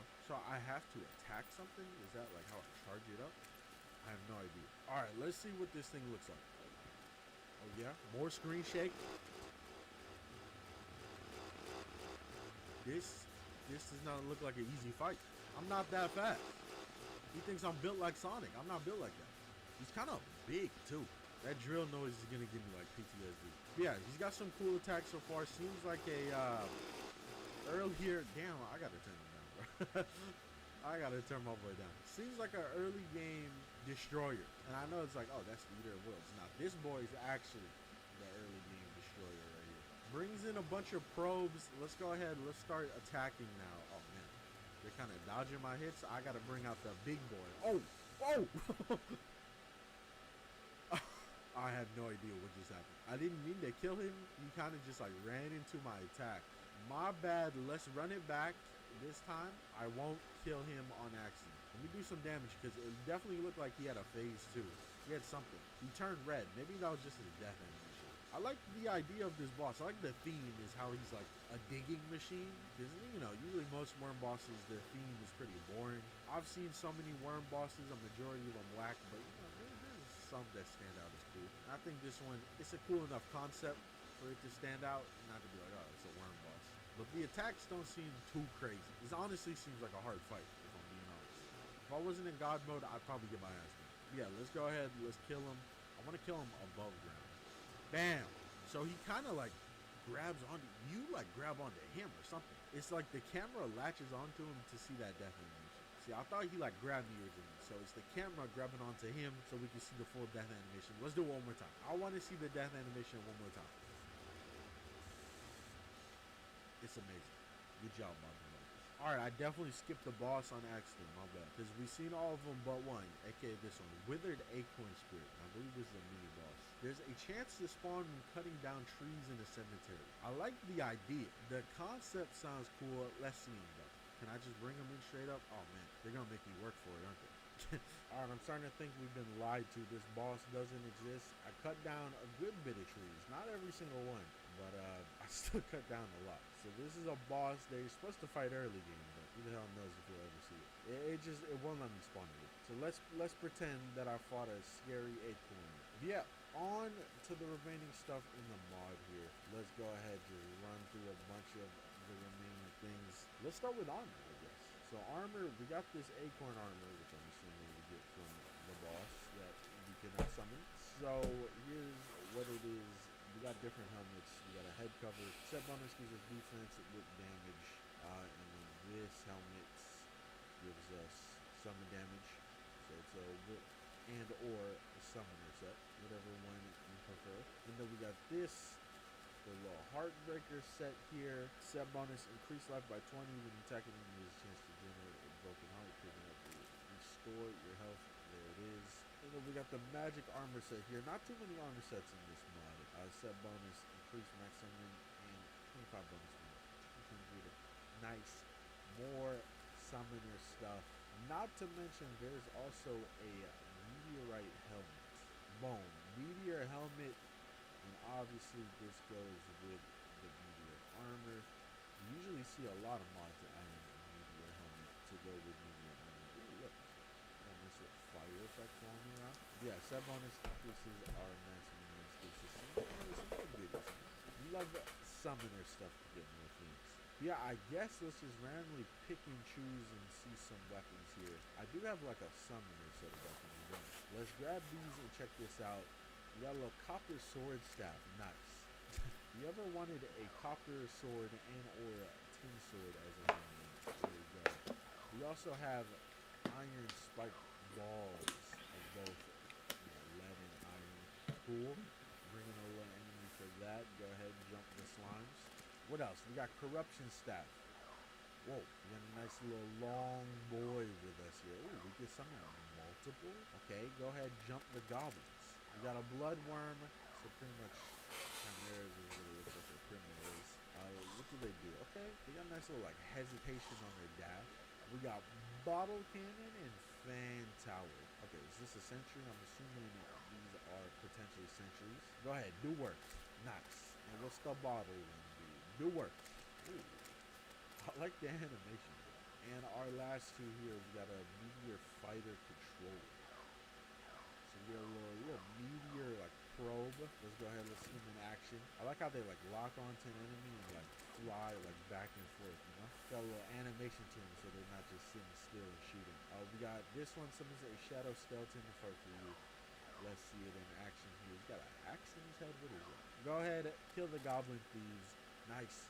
Cool little summons. Always gotta see my summoner love. Yeah, like I said, we're just gonna grab a couple of random weapons, see what they do, but that should be it for the video. Alright, so one thing is we got this stuff right here, which are magic weapons.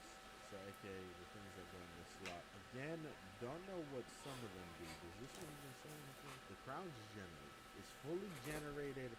Can we let out an attack? Let's see. I don't know. I'm pressing the button I have it binding to. Does it like attack when I attack with something? I'm not really understanding how the magic weapons work here. Oh! It just summoned in like the king slime from the sky. It's like a monstrous tooth from Binding of Isaac. So yeah, the magic weapons, they seem pretty cool, but in terms of getting them to work, I don't know. It seems a little buggy. Like, am I waiting for a charge or something? Like, that looks like it's fully charged, right? So let's see what it does. Just like an explosion. Was I supposed to dash or something? I don't know. Whoa. Okay, kind of cool. If I can get them to work right, kind of cool. As you can see, they don't really have a description on some of them. So, you know, I kind of just got to guess on my own here. We got a voodoo doll. What does this one do? I'm pressing the button. I'm not getting too big of a response here, but I have been pressing the button the whole time. What? I don't know what this thing does.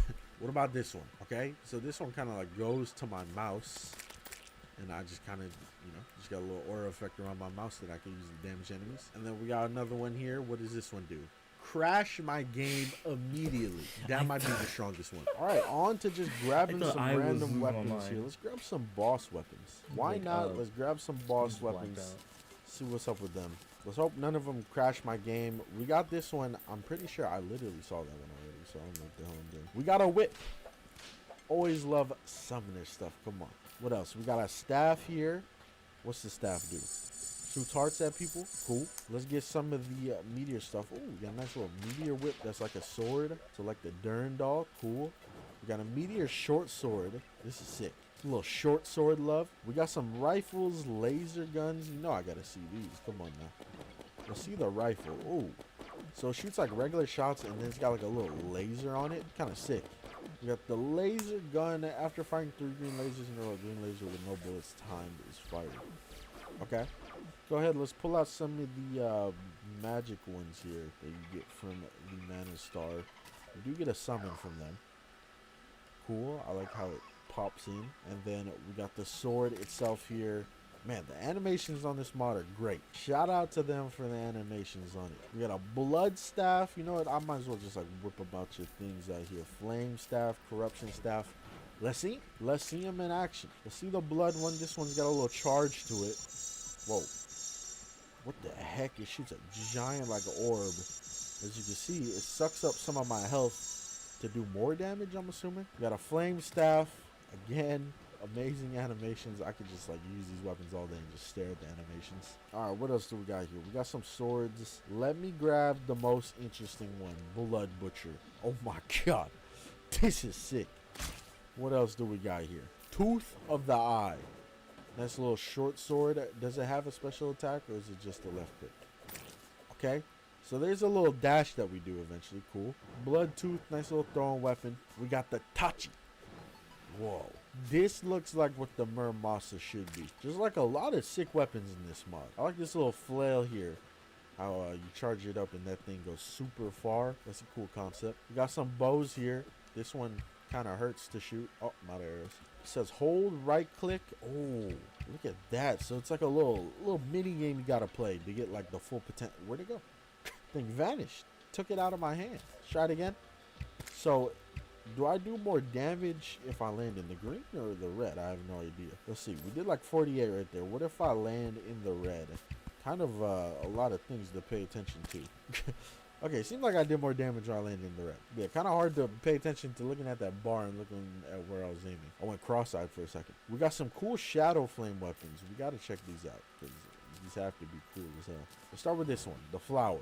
Okay, fairly simple flower concept. Has a little bit of extra though, with like all this stuff coming out of it. We got the flame staff here. So this is like the other flame staff, but you know, a little bit more. And then we got the shadow flame sword. Oh my god, this is so cool. The weapons in this mod, man. The animations from the weapons are so sick. Yeah, other than jeez. But yeah, other than that, you know, there's still a couple more weapons I probably haven't touched, but that's for you guys to check out. Cool mod, nice little content mod. I like finding little content mods that you could just throw in to mod packs, you know, to add a little bit more content. You know, not every mod needs to be a giant content mod that covers the whole game. So it's always nice finding little gems like this. Yeah, the Dormant Dawn mod, shout out to everyone working on it. My only pet peeve with this mod, I would say, is that some of the sprites are a little bit eh. Like these armor sprites are a little bit eh. And some of the weapon sprites are a little bit eh. But a majority of them are still pretty good. And the only other thing I would say is that, you know, it's really hard to find information about this mod.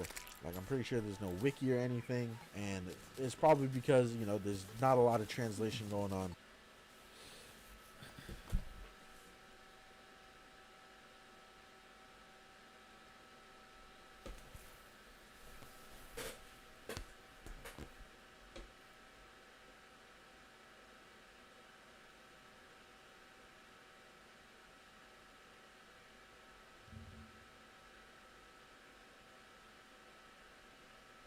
Excuse me? Since I'd set foot in this world, I mostly just took it all in. There's 1,000 more days in this video. So much more time for work. You hear that, villagers? More unpaid labor. I'll be honest with you all. I'm recording this part last. For you, it's the beginning, but for me, it's the end. No, I'm not gonna jump off the tower. That's not what I mean. Not yet, anyway. Before I recorded the first day of this video, I wanted to record the rest of it, to truly show myself how much has changed. Oh, a lot has changed. It's 1,000 days at better, and I can't wait for you to see it all. So grab some snacks and get comfy. It's a long, notable video, and I doubt many of you have a bread dispenser nearby. Day 2002, my very first order of business was trying to remember where I used to brew potions. Legitimately, I could not remember, so I went to the nether to kill blazes to start all over. Halfway through, I remembered. Of course it was in the house, you dummy. I brewed a bunch of anti-fire potions for safety. It's a long video, I'll probably need them. I took a break from this world to wait for the 1.19 update, which overhauled the caves in the game. So now I gotta get a new mine. Here should work. Don't dig straight down unless you're me. I came prepared. I have played on these new Deep Slate caves before, just never on this world, and I do gotta say they're a great update to the game. Ah! A baby zombie in a cave! Whatever shall I do? I'm doomed! I've got perfect armor on. I can hug a creeper and only take half a heart. I'm really just down here for adventure's sake. It's not like I need diamonds. However, regardless, I stayed down in the caves until I ran out of torches. Now that I've got some of those Deep Slate blocks, I can work on building a proper mine entrance. Of course, it'll be Deep Slate themed. It's a nice block. Beats cobblestone. I layered in some different ores that I found down there. Like I said, I don't really need them. I likely won't do that much mining anyway, but hey, at least my entrance looks cool. Here's why when you dig straight down, you always want to have a fire potion. I was digging out the elevator and found some diamonds. That's gotta be a good sign. That first shaft goes all the way to bedrock, but I built a second one that goes about midway down. That's where all the action is. I think it all turned out very nice, and it fits in the storage perfectly. 2008, I was back in the caves with way more torches, just trying to light it all up. Hey, creepers. Sup? I don't know what this is, or what I use it for, but I don't have it, and that makes me want it. The caves are quite massive. If anything, I should be flying around here. 2009, I found some caves that were shallow enough to give me access to my beacon powers, and this is just so much fun. I move and mine faster, jump higher, I'm essentially unkillable. I'm getting to the point where most of this cave system is already lit up. I was a little sad I didn't find more copper. Found more diamonds than copper, actually. Now, the reason is copper generally spawns in the shallow caves more frequently. However, my world's very old. I'll probably have to do a journey to get copper. Kind of annoying, but I'm also powerful. It shouldn't be too bad. I've had my fun. I'm done in the caves, and that monster farm's looking at me. I decommissioned it a while back, and I think it's time that it just goes. I really only ever used this thing to get XP and gunpowder, and now I have better ways to get both of those. So I'm tearing the whole thing down. Maybe one day I'll use these blocks for a new farm. It's funny, I built this thing at the start of 2,000 days, and now I'm tearing it down at the start of 3,000 days. I don't know what I'm gonna do about all these homeless cats, but hey, at least I'm almost done. Don't worry, I will not kill them.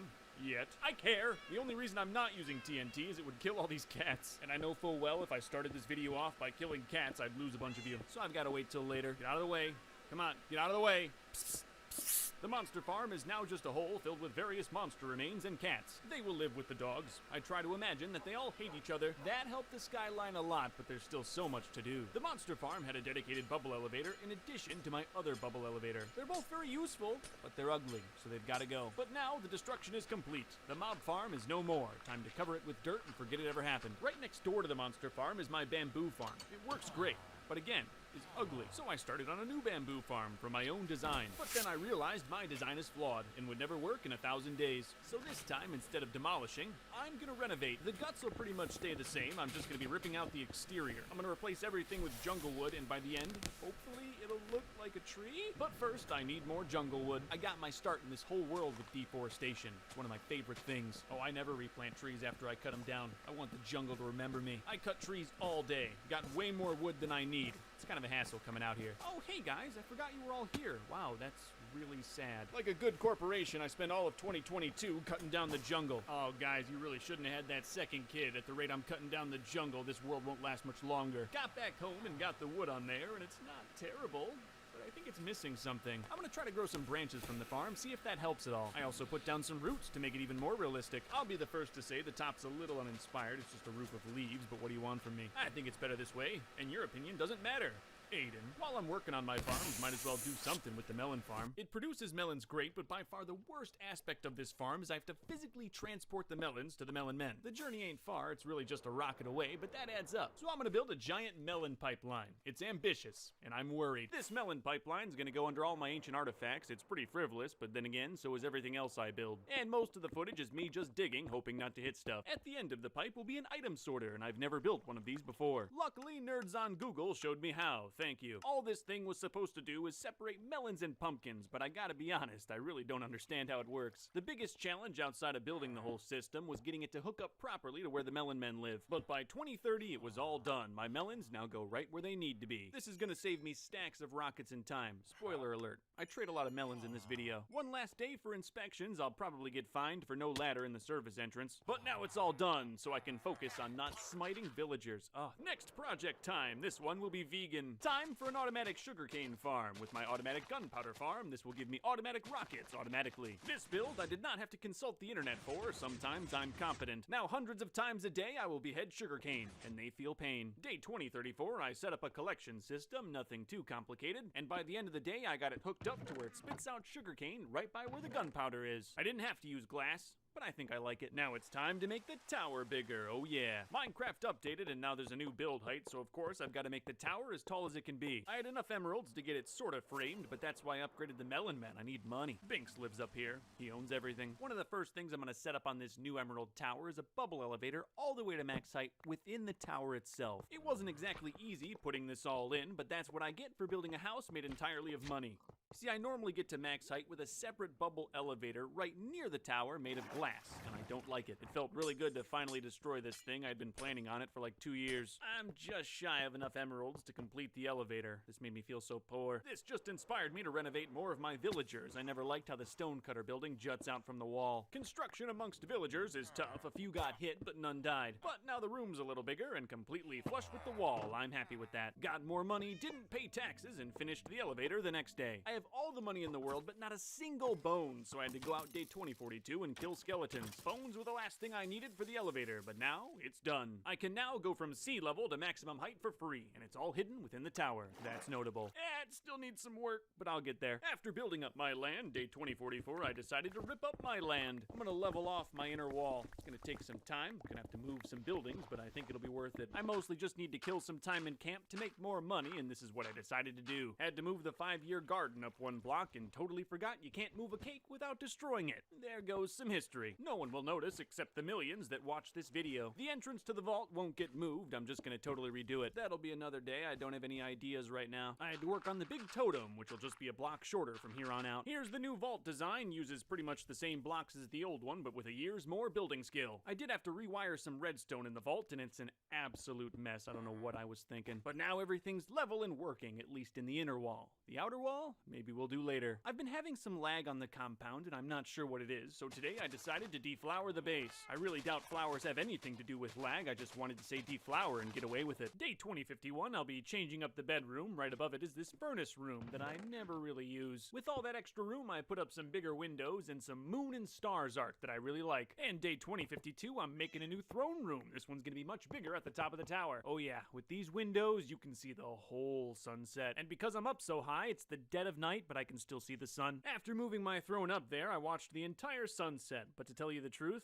in reality, I was likely away from my computer, eating or pooping. Day 2054, I'm gonna clean up the melon men. They're all kind of smashed in there. Putting all the workstations on one wall like this seemed to work really well with the stone cutters, and it works here too. There was a thunderstorm day 2055. I didn't think anything of it until my dragon statue got hit. I got the fire put out. It's lucky I was standing here. What are the odds? Day 2056, I had enough of the tower built that I could put a ladder all the way up. The top half still looks pretty bad, but like all cosmetic issues, it can be fixed with money. Putting in a sky bedroom, day 2057, I can guarantee you I'll almost never sleep here. It's done! If you don't believe in walls or windows, I need more money. The house is gonna take way too long if I don't set up another business venture, and that's what I'm doing today. Soon, I will fill this hole with my greatness. That's how I became a dad. It's gonna be a big sheep farm. 20 sheep in total. Had to run over to L-Town for some supplies and got a chance to see Warthog, which always warms my heart. More construction, blah blah. No sheep in the farm just yet, but now all the wool will transport nicely to the surface. Then I tied up 6 new employees. Their cubicles are almost ready. Now I need villagers, but I killed all my orphans, so it's over to Ghost Town to grab some more. I almost killed all these orphans too. Luckily, they got in the boat before my patience ran out. And after a lot more struggle than I'd like to admit, I've got 2 new villagers in the orphanage. Aw, one of the melon men had a kid. Perish! I had to take out a lot more than that. Must have dropped some bread in here. At least the sheep breeding's going well. I've got enough to fill up the farm. Mostly sheep shoving, day 267, but now it's done.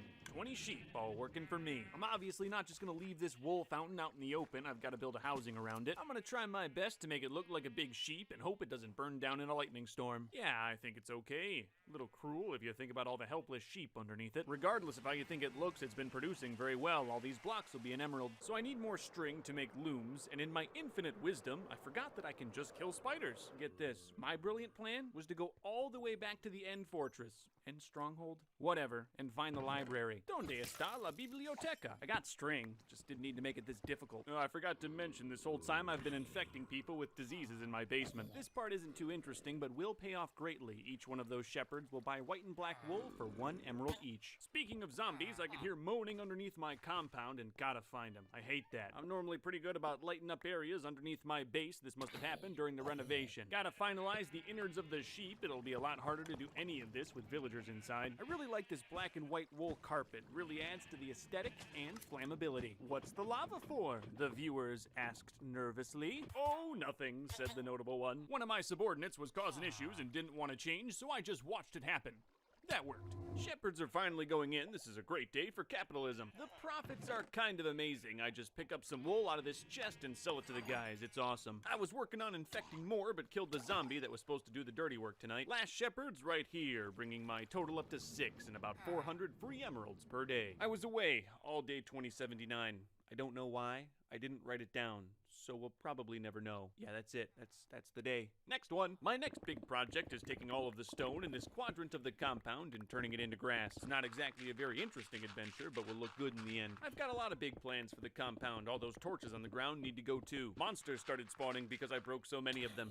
Weird. They haven't spawned here for generations. Now I'm gonna do my best to make this straight diagonal line of sand look a little more natural. It'll never look natural because it's not. This used to be a beautiful swamp. Wasn't recording for a day, but I finalized the shepherds and the grass project. Then I tried to see just how many emeralds I could get in a single day. The answer is 7. You remember how I said I wanted to get rid of those torches? Well, now we're upgrading to glowstone. You can feel the panic in those torch placements. Got the lighting done, at least this section. One day I'll do it all. While I'm doing things that I've put off for a very long time, it's time to drain this old river water. Like I said, this used to be a beautiful river and swamp. Now it just makes my storage ceiling drip. This was a massive undertaking. I didn't even finish before running out of sponges. My sponges gotta dry out for a day, so I decided to test all my money-making methods, and I'll give you a real number this time. 1,358 emeralds in a single day, but I need more. I want you all to know, I would never switch my game mode to creative in this video, but days like this make me want to. Sponges gotta dry out again, but I have more emeralds, so I figured I'd finish up my sky bedroom. Even a house made of emeralds will never sell if it doesn't have 2 bedrooms. With the river draining, I've gotten to the point where my storage ceiling doesn't drip anymore, but there's still so much to do. Working on my house every other day, though, was a nice break. It kept me sane. Right under the bedroom, I also built this massive room with dreams of catching a warden in it. There's still a lot to do with the house, but it's looking a lot more complete than just a frame. Here I decided to section off the river with dirt before draining it, and this worked a lot better. I'm not done, nowhere near it, but at least I've got a strategy instead of placing sponges randomly. Now I'm done. Seeing hard work like that pay off, well, that's what makes it all worth it. So now that I don't have a bunch of water underneath my land, I can really start making stuff look nice. It also gives me a lot more opportunity in this whole section to set up new business, and I will. More house framing, day 2096. My emerald supply is so good that I can pretty much every day. I'm just proud. I can't go a single day without marveling at my land. And after a long day of framing, day 2097, the walls are done. Just need windows and floors. So I've got to stay in camp to keep making emeralds, and there's no time like the present. So let's just light up everything. I'm telling you right now, this is going to take a long time. A lot of buildings need renovation with this. It's a huge project, but in the end, the whole compound will be better for it. This section over by the fireworks show wasn't really that bad. It was mostly flat to begin with, and if the front gate's gonna be level, I've got to move around some of that redstone. Why is none of this to code? Never put redstone on dirt! I can already tell that lighting up the whole compound's gonna be such a joy! The Great Lighting Project gives me a chance to look at all the buildings in my area and decide what can stay and what can go. All the bees died, so they can go. It was probably my industrialization. The cake factory is functional and all, but the roof was terrible. I won't even show the old one. You'll make fun of me. It's been so long since I played this world, my standard of building has increased tremendously. This is an empty dog army barracks. They don't live there anymore because they lagged me insanely. And my skeleton horse stable, made of bone blocks, is admittedly pretty terrible. I won't send them to the glue factory. They'll get to live in the stables. Well, I only had room for 3. Sorry, buddy. My terrible roofing is definitely a theme of these outer buildings. Look at that.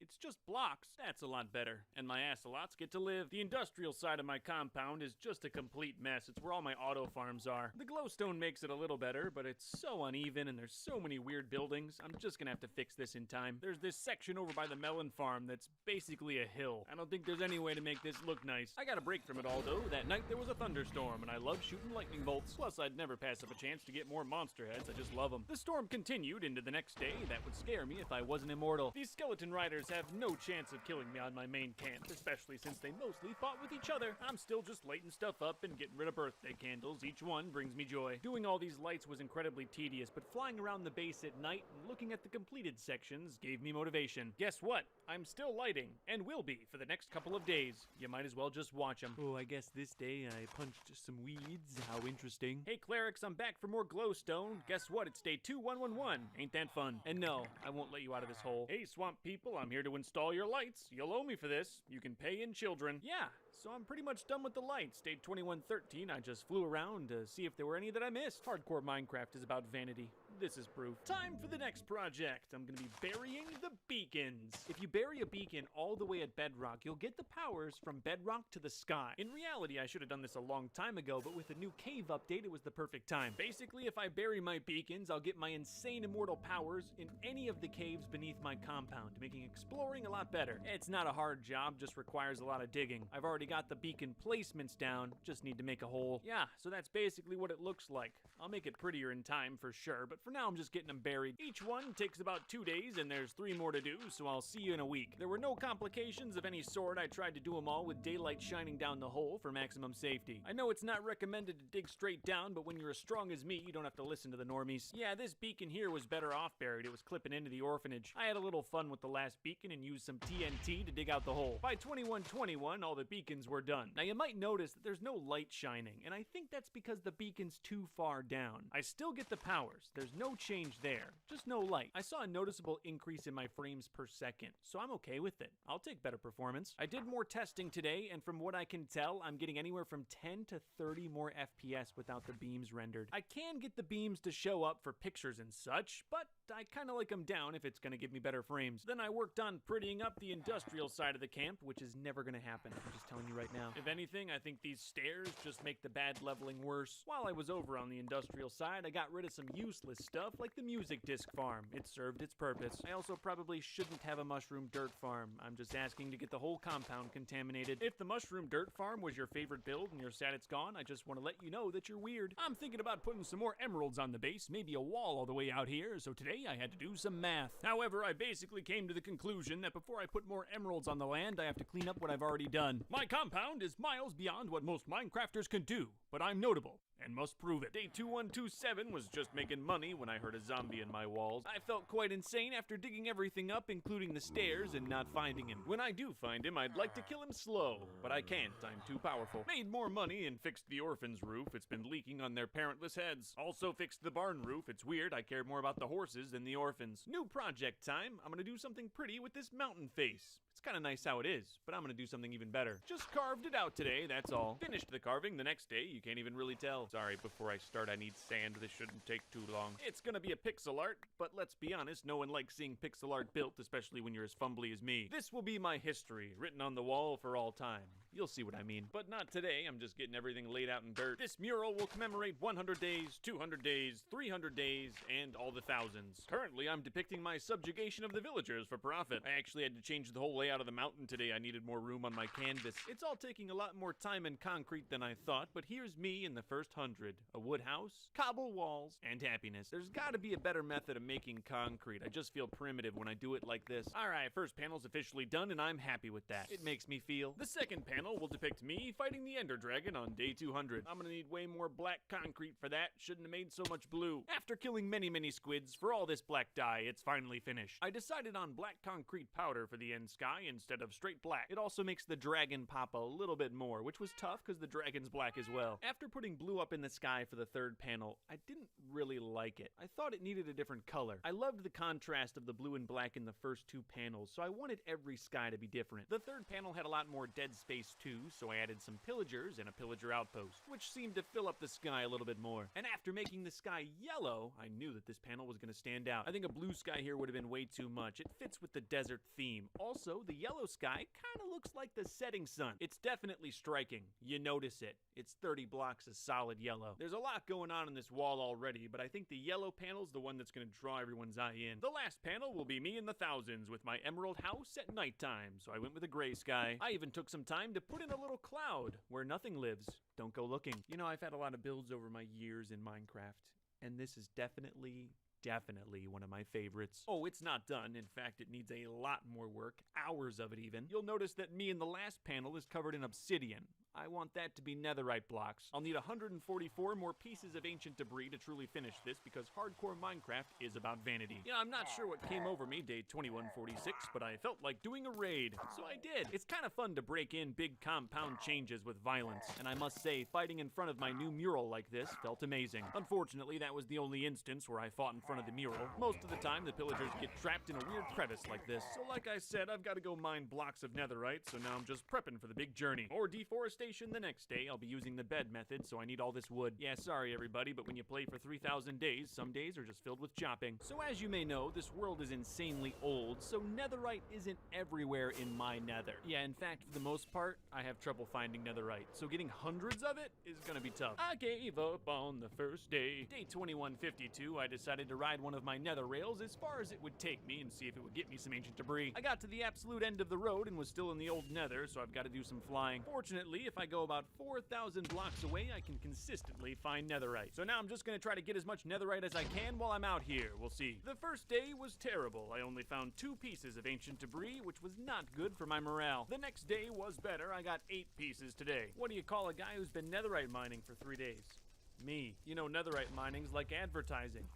No one likes it. Someone with a larger brain than I needs to figure out how to get this stuff automatically. I'm losing my mind. So I've only been down here about 6 days, and my armor's about to break from all of the bed explosions. I'm gonna need stacks of netherite, and doing it how I'm doing it is not efficient. I mean, just to get home, it takes me a full day of flying through the nether. Oh, I'm not giving up. This needs to be done. When I put my single block of netherite into the mural, I got inspired. But there's no way I'm gonna be able to do it without some proper infrastructure. Look at my nether hub. It's terrible. So I'm gonna try resetting the nether. It's something I've thought about doing since the nether update first came out. So I'm just prepping, getting the coordinates of some of my further locations like my mansion. I also took a full day to rip up all the rails because these could be useful in the new nether. Yeah, you might look down on me for this, but I need the iron. I don't have an iron farm, which makes me want to make one. Worst case scenario, I can always reset the reset. I hope not to have to do that, but we'll see. One more day of rails. There's quite a lot of them. Okay, I did it.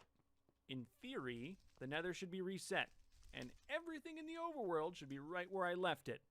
So far, compound looks good. Oh yeah, it worked. 100% new nether. This means everywhere I go in the nether now, ancient debris will spawn, which just makes getting it a lot easier. First thing I did was just go exploring, had me thinking I should have done this 1,000 days ago. There was a bastion right by my house. I never thought I'd be happy to say that. It's just normally I have to go like 2,000 to 4,000 blocks away to start finding this stuff, so it's nice to have it so close. One other thing I'm excited for is the chance to rebuild my nether hub completely. The old one was awful. I built my first nether hub on like day 60, and now it's 2160. It's gonna be awesome. The new hub's down at Bedrock, which should make it easier to build long tunnels. I really like the looks of it too. I just carved it straight out of the basalt. I was very big brain. I'd pop back to my compound to get beacon powers for mining. Got it done. It looks so much better than the old one. I like the ash too. Just don't breathe in too hard. Now I'll be building my first tunnel, this one to Glasstown, and doing it at Bedrock was way easier. There was a little bit of lava, but I'll take lava over having to build giant bridges. Okay, hello Glasstown.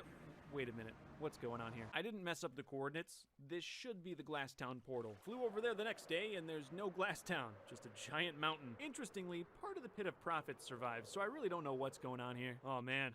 What have I done? That made me check other things. Luckily, L-Town still exists. At this point, I was deciding what I liked more, the new Nether or Glasstown. I love both. I'm gonna see what I can do to give these refugees a home. Unfortunately, though, they're insanely glitched. They think the river is their home. Yeah, I set up beds and workstations and they won't leave. I really tried everything, but I think this is just a lost cause. It's almost like they think their workstations and beds are underneath the water. They're not. I checked, because I'm crazy. I'm gonna see if there's anything I can do to fix this, but like I said before, worst case scenario, I can always reset the reset. Alright, I know this is gonna confuse everyone, but I reset the reset and then reset again to try to save Glasstown. And even with all of that, yeah, Glasstown is still gone. Before I go back to normal, I want to look at one more thing. I'm going to fly all the way to How Did We Get Here Island. Yeah, it's gone too. There should be a big island here with all my How Did We Get Here achievement stuff, but they're not. The mobs are here. The Elder Guardian's stuck in a boat. So now I'm back to normal. No nether reset. Everything is as it was. I knew Glasstown would be here, but I still had to see it with my own eyes. It's gonna stay day 2178. It's part of the story. I tried to reset the nether, and it failed. Also, going back would just be confusing. So I'm just gonna redo my nether hub. It'll be a lot more work, but good things almost always are. It's gonna be very similar to the one I just built, a room down at Bedrock with very long tunnels. I'm not gonna carve it out of straight netherrack because netherrack is disgusting. That's it. There's no joke, no punchline. It's disgusting. I had a lot of stone laying around from the old mob farm. I'll use that. Basic shape's done now. It's much cleaner than my old one. Dug out my first tunnel, day 2182. This one's going to Glasstown. Hopefully it works. Worked perfectly. I knew I got those coordinates right. I put a rail all the way back too. Not that I'll ever use it. It's only about 100 blocks. Now I'm digging a tunnel all the way over to my end portal. That'll be convenient. A lot of lava on this route though. Almost popped a totem. When it was done, I came back home to go to sleep and there was a ghast in the hub. What is this? There's too much bedrock on the ground to make the floor slab, so I've got to use carpet. I'm fine with it. I'm a little worried about it all catching fire, but I am a sucker for that chessboard carpet. Dad, no monsters can spawn on carpet. That's why I did that. Okay, now it's time to dig my way to some new nether. I'm trying to get one tunnel 4 blocks high that goes about 4,000 blocks. I'll also put a rail on the bottom so I'll have an easy train all the way to new nether. I first started to hit new nether on day 2187, but kept digging just to be sure. The tunnel's length is done, but this is why I need a rail. Flying back 4,000 blocks takes a lot of time, rockets, and is very tedious. Flying would be faster than using rails though, so that's why I'm making the tunnel 4 blocks high. I still don't regret building this all at bedrock. I'll take digging a tunnel over building a whole bridge over a lava lake any day. Yeah, sometimes it's a bit annoying when you have to tunnel through a lava lake, but that's what they make fire resist potions for. Done. 4,000 blocks, completely flyable tunnel. I know it was quick for you guys, but it was long for me. It's good I built this. If there's ever new updates, I've got a nice long tunnel that I can just add to get to new versions of Minecraft. Who needs a reset? Before I get going on more netherite mining, I've got to spend a day in camp, fix up my tools, and remind the villagers who owns them. So at the end of the 4,000 block long tunnel, I built a little hub for my netherite mine. It's nice to actually have some infrastructure. It's not much, but I normally just dig down randomly and work out of whatever hole I find. The only thing it's missing is a rail all the way back home, but I was just hyped to get mining, so I flew over here. First day of mining, I got 5 ancient debris. Not bad, but the whole point of building this wasn't to get more ancient debris, it was the quick trip home. Looking back, I'm very glad I didn't end up resetting the nether. I think building something to make my problems go away is much more Minecraft. Anyway, these days are just me mining ancient debris. For art, no less. It isn't faster at all, but I feel safer for sure. Having a direct line back home is nice peace of mind. Some people would like to see me make my entire house out of netherite, and I'm telling you right now, it's never gonna happen. Alright, done mining for now, going back home. Day 2200 felt like a good time. I got enough ancient debris for another block of netherite on my mosaic. Only 3 more, he said, crying inside. If I keep mining ancient debris like normal, I'm gonna lose my mind, so today I made a bunch of TNT. So much TNT, it took me the entire next day just to place them down. Fun fact, when I was digging the tunnel for the TNT, I found some ancient debris. That's a good omen. Of course, the explosion took only a few seconds, but that's the fun of TNT mining. I got 15 ancient debris. I don't have the TNT to do this every time, but I wish I could. There's also just something fun about the whole process. Laying them down, blowing them up, collecting the loot. This right here, this what you're witnessing, this is a massive waste. Don't do this. I had to blow through some basalt and wanted to see how much damage TNT would do. It went over better than I thought, and I got a lot of debris as well. Here I got real lucky. I was digging a hole to bury my netherrack and found some more ancient debris. I'm all out of explosives, so it's time to go back home. Sad. Hey, at least I'm one more block of netherite closer to never having to mine ancient debris again. Day 2206, I was placing rails. A lot of rails. A lot of rails. A lot of rails! That's what I did all day, but it'll be worth it. I tested out the rail today. It's not done. If you did this with a real train, there would be several deaths.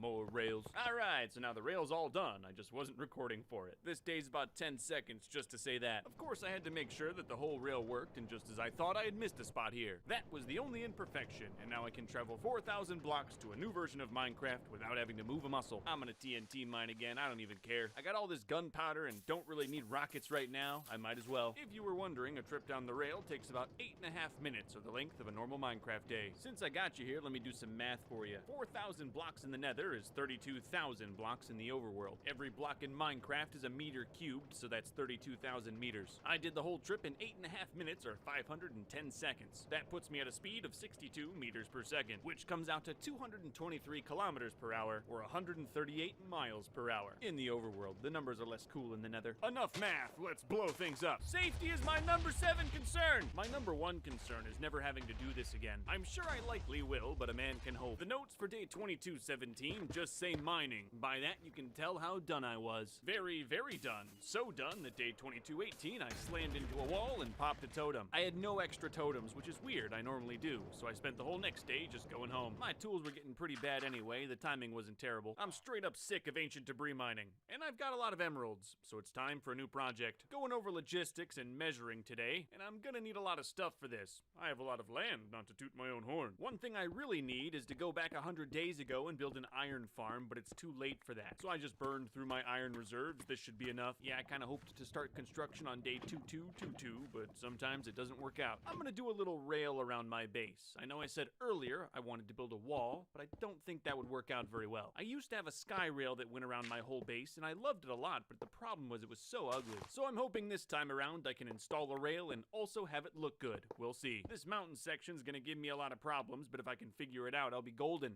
No, I'll be emerald. The problem is this area is far too steep to actually have a rail without completely changing the whole way the mountain looks. So the rail's just gonna go down through the mountain. That's pretty easy fix. Turtle approved. The rest of the perimeter is pretty much flat, so that should be really easy. I messed up.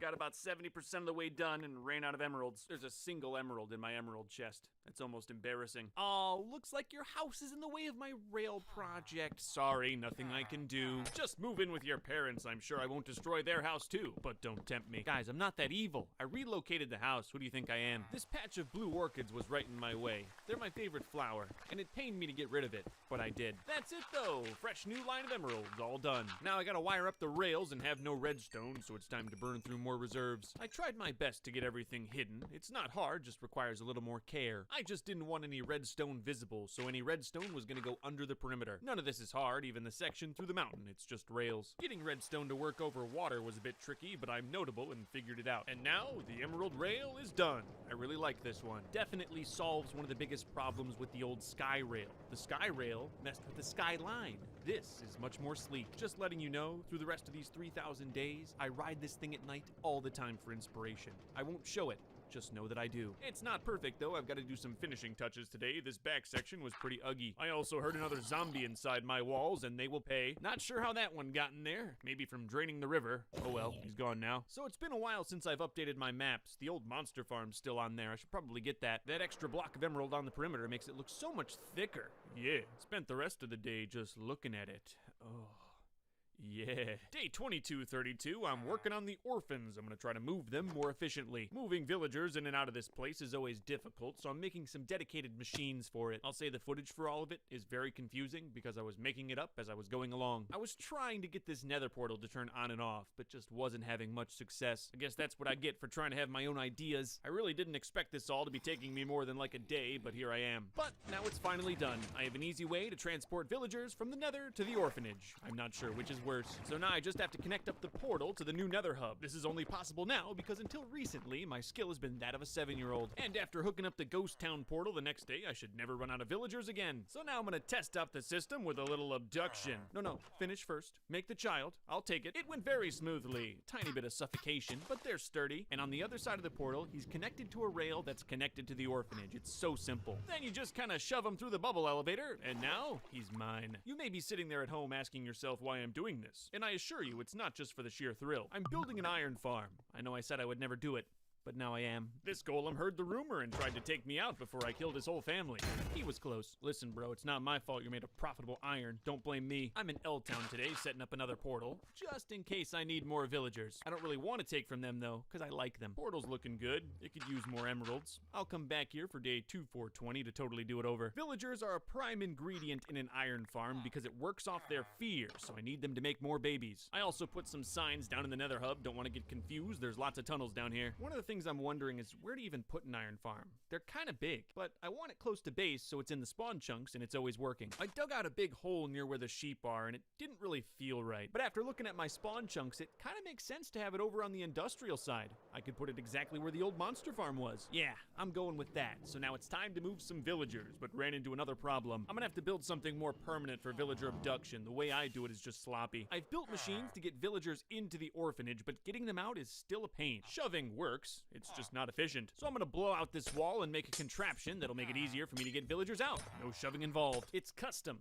and proprietary. Stop looking at it. Aw, did you get out, little guy? Well, too bad. Eventually, I will make this look not so ugly, but for now it's functional, which is all I cared about. Here, I'll show you how it works. It's very simple. First, get a villager in a boat. Then you bring him over into this area and flip the lever to bring him up to ground level. Okay, maybe it's not ready yet, but we did budget for some villager suffocation. You know, maybe it's not perfect, but there was definitely less shoving. Now I'm putting together the first layer of the iron farm. I'm gonna try to build this thing myself with some custom features. Kinda just watched a bunch of different YouTube videos on how to build iron farms and took the best things I liked from all of them. This one will have a dedicated water line, so if I ever mess up and kill a villager or zombie, they're easier to replace. So instead of using a rail to get a zombie up in the farm, I've got a dedicated line. Oh yeah, and it worked flawlessly. No issues at all. Another thing I want to add custom to this farm is a kill switch, so if I want to, I can kill the zombie inside and turn off the farm. It's pretty simple, just some vertical wiring that'll move this piston and expose the zombie to sunlight. It's not the prettiest farm, but it's built to code. Today I put the villagers in. I used rails even though I said I would use the water, but the zombie's already in there and I didn't want to complicate things. And just like that, golems are spawning. Not where they're supposed to, but I'll fix that. Probably should have made it a little higher off the ground because golems are gonna spawn all over the camp. It's just something I'm gonna have to deal with. It's too late now, I'm not rebuilding everything. Whatever, it's all on the industrial side and I use green carpet, you can't even tell. It's broken. A golem somehow spawned where the zombie was standing and killed the zombie and then killed itself.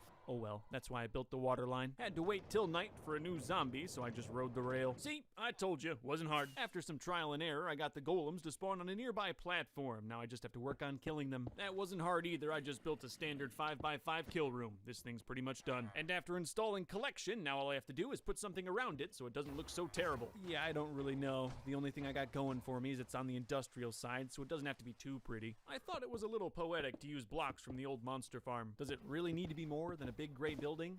I don't think so. So now the walls are up, but I'm having trouble deciding what to do for the top. Flat kind of felt lame, and I've got an idea. It'll still be mostly flat. I'm using deep slate tiles to mix up the color palette, but in certain areas where it needs to be a little taller, I'm gonna try to make it look like smokestacks, like it's a factory. So far it looks okay, and the golems keep spawning. I'm happy with it. I got to a point midway through the construction where I wasn't really sure about it anymore, but I've come this far, might as well see how it turns out. I wanted to go for a smokestack. Kind of just looks like a growth that needs to be removed. It's still a functioning iron farm. Maybe it's a little ugly, but most iron farms are. I have plans to expand it and make it taller in the future so I can change the look then. Almost forgot to clean up that large hole I made. That would have been embarrassing. After that nice break in camp, I'm going back to ancient debris mining. Hopefully when I come home, I can finish the mosaic. Had to use the bed method because I had no more TNT, but whatever, it works. Something, ancient debris mining is lame. Seriously, so close to being done though. After day 2266, I only need 3 more pieces. But then all the next day, I only got 1.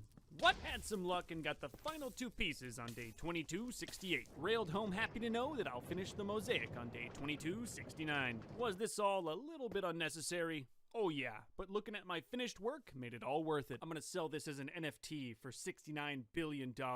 Please don't screenshot. I'm gonna go dig more tunnels in the nether, but first I wanna build some anti-fire armor. The goal is to not have to use as many fire potions in the tunnel digging process. Yeah, it definitely helped. I've got a full set of fire protection 4 armor. I die much slower, though I will say the ticks are still a little annoying. The armor's durability runs out fairly quickly. I've only been digging a day and I've gotta go fix it. I guess I never even said where I'm digging this tunnel. I'm going to How Did We Get Here Island. Because of the new Minecraft updates, this island is obsolete, but I still had a lot of stuff here and wanted to pick it up. A big goal of mine is to restore all the old nether hub tracks. That's why I made the iron farm. I need it. Though I got completely derailed and made a cool effect day 2275, I needed a break. A lot of people ask me how I stay motivated to play this world so long, and sometimes you just gotta make some time for some fun. Also money. Stacks and stacks of it. Back to labor, I'm gonna dig a huge tunnel all the way to my mansion, even though I never go there. Hey man, I've got 3,000 days, I might as well use them. So there will be a lot of digging in the next couple days, but I'm not gonna skip them, because just like my viewers, every single one is special. Except you, Aiden Jamonski. If there is an Aiden Jamonski out there, I just want to let you know that this is personal and you should be afraid. Nah, I just have all this mining footage to talk over, so I'm calling out strangers that may or may not exist. Sometimes the game called Minecraft involves some mining. I don't know if you knew this. You know, I probably could have just locked an intern in my basement and had them record all this footage. You'd never know. Unless they got out. And then he said something else ridiculous that has nothing to do with the boring mining footage on screen. I'm not even looking what's happening on screen. I'm just gonna say this line and put some random Minecraft footage on the screen. That'll do. If you've ever played Minecraft before, you know the feeling that I'm talking about right now. When you know you have to do something, but you don't want to. When you get that feeling, you gotta reach down, deep inside yourself, into your very soul, and give up. I bet now you're starting to wonder when all this mining is going to end, and I don't know. The intern played these days. His name is Aiden Jamonski, and he's in very much pain. Tunneling through this section of lava was so bad, even my fire-resist armor wasn't enough. I had to drink a potion. Yeah, but now it's nearly done. A lot like my spirit, teleportation in Minecraft needs to be a thing. I don't know how they would do it, but it needs to be a thing. But they never listen to me. I've been asking for sandwiches for years. Finally! It's done! I'm at the mansion. The longest section of tunnel is complete. I don't come out here often, so I spent some time reminiscing today. I'm still proud of all the work I did here. Hey, swamp people! Glad to see you're all still living in squalor. Anyway, now I'm back home. At least the worst part of that is done. After all this work in the nether, I looked at my nether hub entrance and decided that I didn't like it. So I ripped it out, and I'm gonna build a new one with a year's more worth of building experience. So I really took my time, thinking that I would never have to change this again. But we all know that that's never gonna happen. No matter how hard I tried, I just couldn't help but make it look like the old one. I got a few new upgrades, like some basalt tiles for the front. Kinda missed the days where I just had my portal sitting on dirt in the compound. Too bad hardcore Minecraft is all about vanity. It's a little less boxy than the old one for sure. I'm not gonna show it. Go back and watch it again. I need the watch time. It's just missing something, and I'm determined to figure out what that is. Little quartz might be nice to break up all those dark tones, and it's from the nether. Maybe too much quartz? I don't know. Art is hard. After a lot of tinkering, this is the finished product. If you don't like it, too bad. The portal also needs a little bit of a trim up too. That's way too much crying obsidian. What would a portal to the nether be without a lava feature? Yeah, that's what it was missing. You can almost hear the tortured screams. Updating the whole nether hub got me looking at this building too. This is normally where villagers output, and I don't like it anymore. It's all connected to my villager infector, which really needs a spruce up. Tim, I swear to you, you're the only thing I'll never change. Of course, this is no tiny project. Villager infecting is serious business. And because I'm super smart, most of this is built underwater. Yay! Cat, if I could go back in time, the one thing I'd do is build everything to code. And save Chief. So now I'm rerouting water lines underneath a body of water. It's a very fun job if you like pain and suffering. Wiring up some simple redstone today. None of it on dirt. Look at me. Gonna push villagers with water now, not rails. You know, for the environment. This is where the villagers will shoot out, right near the orphanage. Convenient. I thought of everything. If they get stuck, I'll forcefully remove them with a piston. I lucked out too. Here you can see I'm 1 block away from crashing into my buried beacon. Even though I almost took out the very source of my power, I got the new water line done. Those villagers won't stand a chance. Kinda just cleaned everything up today. For example, took out andesite, put in stone, things only I would notice. But it works, and I'm available for a quote if you're looking for custom villager trapping at a competitive price. It's all incredibly ugly, and I marveled in that ugliness today. Eventually I'll fix it, but today, hardcore Minecraft's not about vanity. One of the reasons I even went through all that was to stay in camp for my iron production, which looked pretty good. As you can see, I've got a lot of rails, but not nearly enough to get to the mansion, so I'm gonna have to stay in camp some more. So I decided to mine out an entire chunk. Why? Because I can. Unfortunately, got about 5 layers down and realized I was about to blow into my storage. That's embarrassing. That's like Mom always said, call 811 before you dig, and 911 if Dad ever shows up again. So I found a better chunk of land right behind the library, definitely nothing back here. I need to stay in camp to get more iron. Figured I'd dig a hole. I'm a simple man. I also definitely have some plans for these blocks. I'll reveal what that is later. If you ever feel bored in Minecraft, mine out a chunk. Just do it. It's kind of fun, actually. The stone layer was the most fun for sure. Thanks to my beacon powers, I could just insta-mine through all of it. When it got dark, I would stop. A wise man once said, don't mine at night. I mostly just did that so the footage looks nice. You're welcome. You know what I don't use as building materials I can sell for profit? These idiot villagers buy rocks. Just listen to the sound of me mining. Tell me it isn't soothing.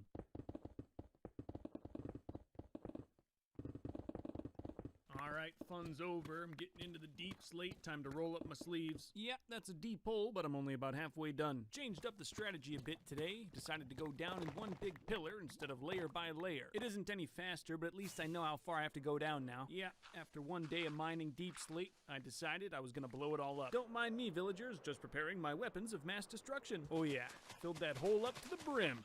Just like your dad. The actual explosion lagged a bit, but that's gonna cut out a ton of mining time. Now I'm more or less just cleaning the hole, most of the material is out. You gotta remember to always clean your, I'm not even gonna.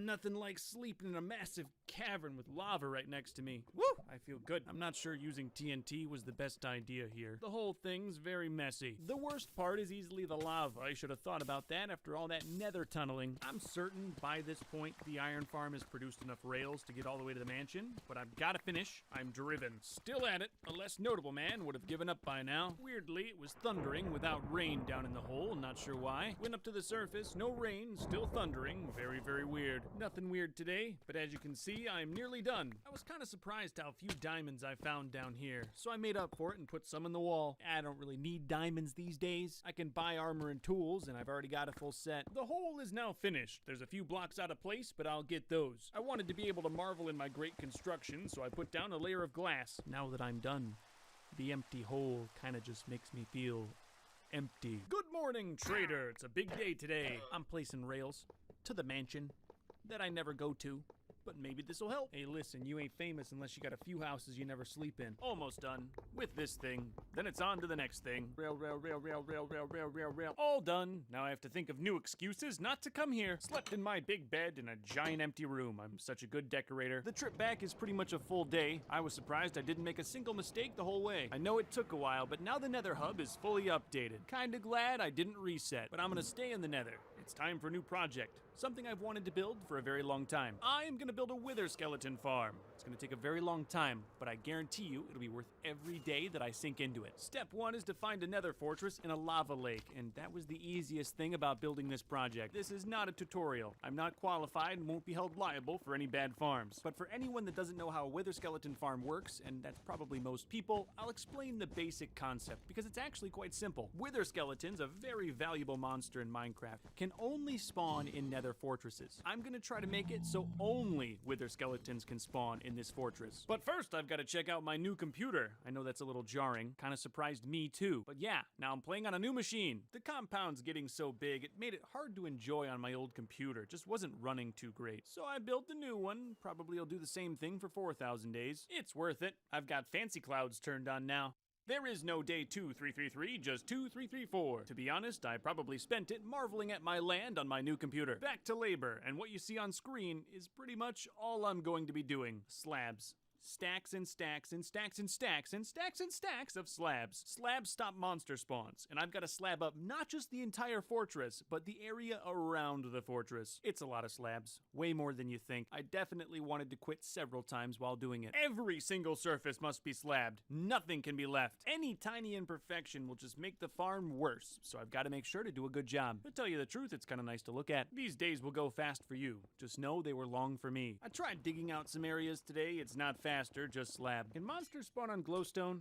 Yeah, I'll get rid of it. Day in town to fix up tools and get more food. I was starving down there. Had to deal with some protests on this day, but most days were just like this. Me slabbing, and that was it. This is the first time I ever had pain in Minecraft. It hurt my hand. Thought it was hard when it was flat. So much worse when it's uneven. I'm in hell.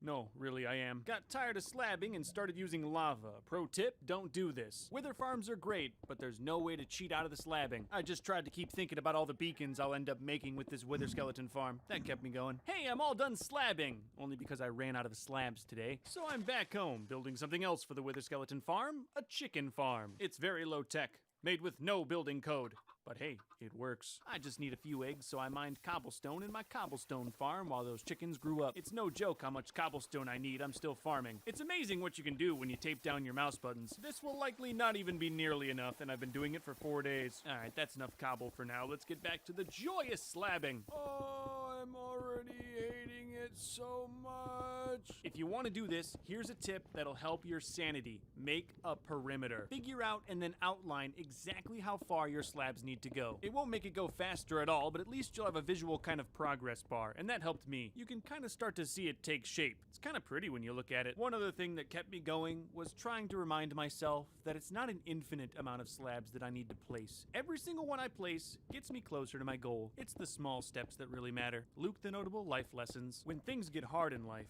don't give up. Get angry. I need to either write a book or start a podcast with all this wisdom. Day 2369 would have been nice if I wasn't placing slabs, but I am. You see, this is what I should get an intern for. Let them lose their mind. Aiden Jamonski died. I forgot to feed him. Well, I need more blocks.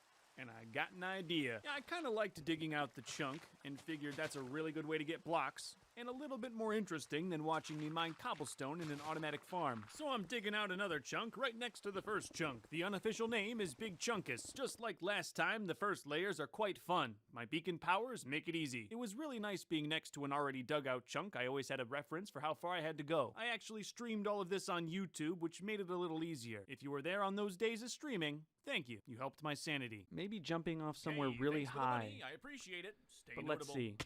See, that wouldn't even kill me. I have to be Hassan. You're awesome, Luke. Please answer. You're awesome. I'm subscribed. Hi, Hassan. And let's be honest, 3,000 days, and really any good, like, 100... it's not about the builds. I think too many people that make these type of videos thinks it's all about the builds. It's all about what you can create. No. Any real 100 Days Enjoyer knows it's about the journey. This will kill me, I believe. I won't die because I got 2 totems, but this should kill me. Thank you, Connor, again for the 100. Yeah, there it goes. Yeah, if you fall off the top, you die. I hope that's how I die in the end, but otherwise, you give them a little bit of bread, you're going to wake up to 20 of them. I do not have a baby to kill. I'll kill a panda for you, Hey, though. that's the end of me streaming. It's much sadder digging a big hole when you don't have friends. I think I'd like to do more streams for 4,000 days. I only did a couple 3,000 day streams and I liked every single one. Let me know if that's something you'd like to see and make sure to subscribe to my channel so you don't miss any future 4,000 day streams. Cause even digging a massive hole can be fun when you've got someone to share it with. I also did some slabbing streams, but the audio was weird. I couldn't use any of it. I'm getting close though, and this big brick of deep slate is satisfying to look at. You know what's great is after all this manual labor, I get to go back and do more manual labor. Dig, dig, dig, dig, done.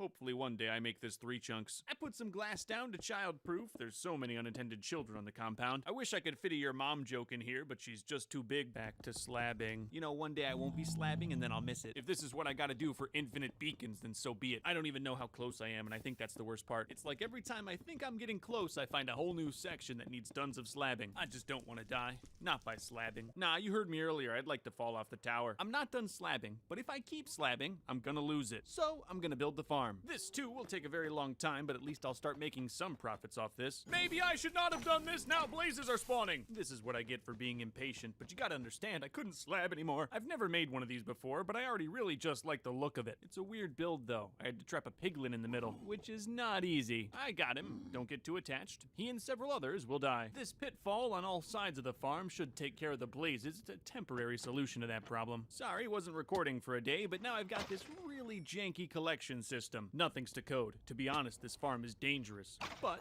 it does work. And that's all I wanted. It's slow, but I got it to work. So now I'm just tinkering with it, kind of trying to figure out how I can make it better. The whole time I was watching tons of videos online trying to figure out how to make this thing more efficient. But if I really want it to be good, I need wither roses, and a lot of them. That's what the chickens were for. Welcome to life, chickens. I hope you enjoyed it. Every time the wither kills a mob, it drops a wither rose, and I need them, and don't care how many baby chickens die in the process. I also need a manual on how to build one of these things. I'm actively breaking it. Had to go back to slabbing today. Turns out my first perimeter was wrong. I need more slabs. Here I'm putting in a tunnel from the wither farm to my nether hub. That should increase the safety slightly. There was a lot of lava in this tunnel construction. I spent 2 days on fire. But now I've got a rail from home to the wither farm. To be honest though, I mostly just fly. Slabs, that's all. Next day. Testing today. Looks like I broke it again. No slabbing today, just getting ready for more slabbing. Slap, slap, slap, slap, slap. Slap, slap, slap, slap, slap, slap. It's working a little better every day. That's giving me hope. Just looks so weird to see all the slabs on the nether like that. You can tell you're getting nearly done, though, by the amount of stuff that spawns on unslabbed areas. Look at all those piglins. Disgusting. But you know I'm not gonna slab today. It's day 2420. You already know we out here burning that sweet berry bush. I wanted to renovate the nether portal, do some other things over in L-Town. I needed a break from all the slabbing. That really didn't take that long. I pretty much just decked it out in emeralds because I am simple. I also wanted to make a little firework machine with a couple of different options. I got it done by sunrise. At least I thought I got it done by sunrise. That was a little embarrassing, but now it's done. You can pick your different fireworks, and I think I put in some nice ones. Someday soon I'll renovate this. I know it's ugly. I just don't have the time right now. That was nice. This isn't. but I gotta do it. Gotta say though, I'm getting really close. Right now, I'm in the process of just flying around looking for rogue spots that need slabbing. The easiest way to do this is fly around and look for piglins. If one spawns, that means I messed up. I think I'm definitely at the point where I can stop worrying so much about slabbing and start worrying about the actual farm. You see, if I have a full platform of those wither roses, then the only thing that can spawn here is wither skeletons, and that will make this farm so fast. But as you can see, the piglin in the middle died. I know I said I was almost done slabbing, but that does not mean I'm almost done. The piglin in the middle died again. Getting them is one of the worst parts, next to slabbing, of course. I have an idea to make this farm work really, really good, and I'm proud of myself. This wasn't on any of the YouTube videos. So I went down to my local stronghold and picked up as many cobwebs as I could carry. I was having a lot of trouble getting wither skeletons to spawn, and I think it's because I was standing too close. There's one so thing I made probably a should really have long checked chute as, for them to drop down so from I can doing all of stand this. further away. Does It this worked perfectly, truly and they don't die from contribute fall to damage thanks to the the cobweb. Just as I got it to general work better, the hours piglin died again. needed Hooray. I put him up higher. to get eligible for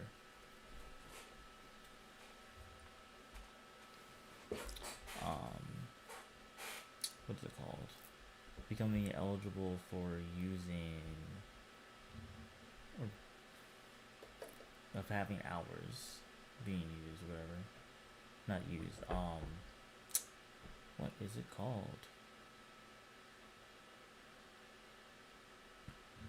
Getting monetized, that's what it is.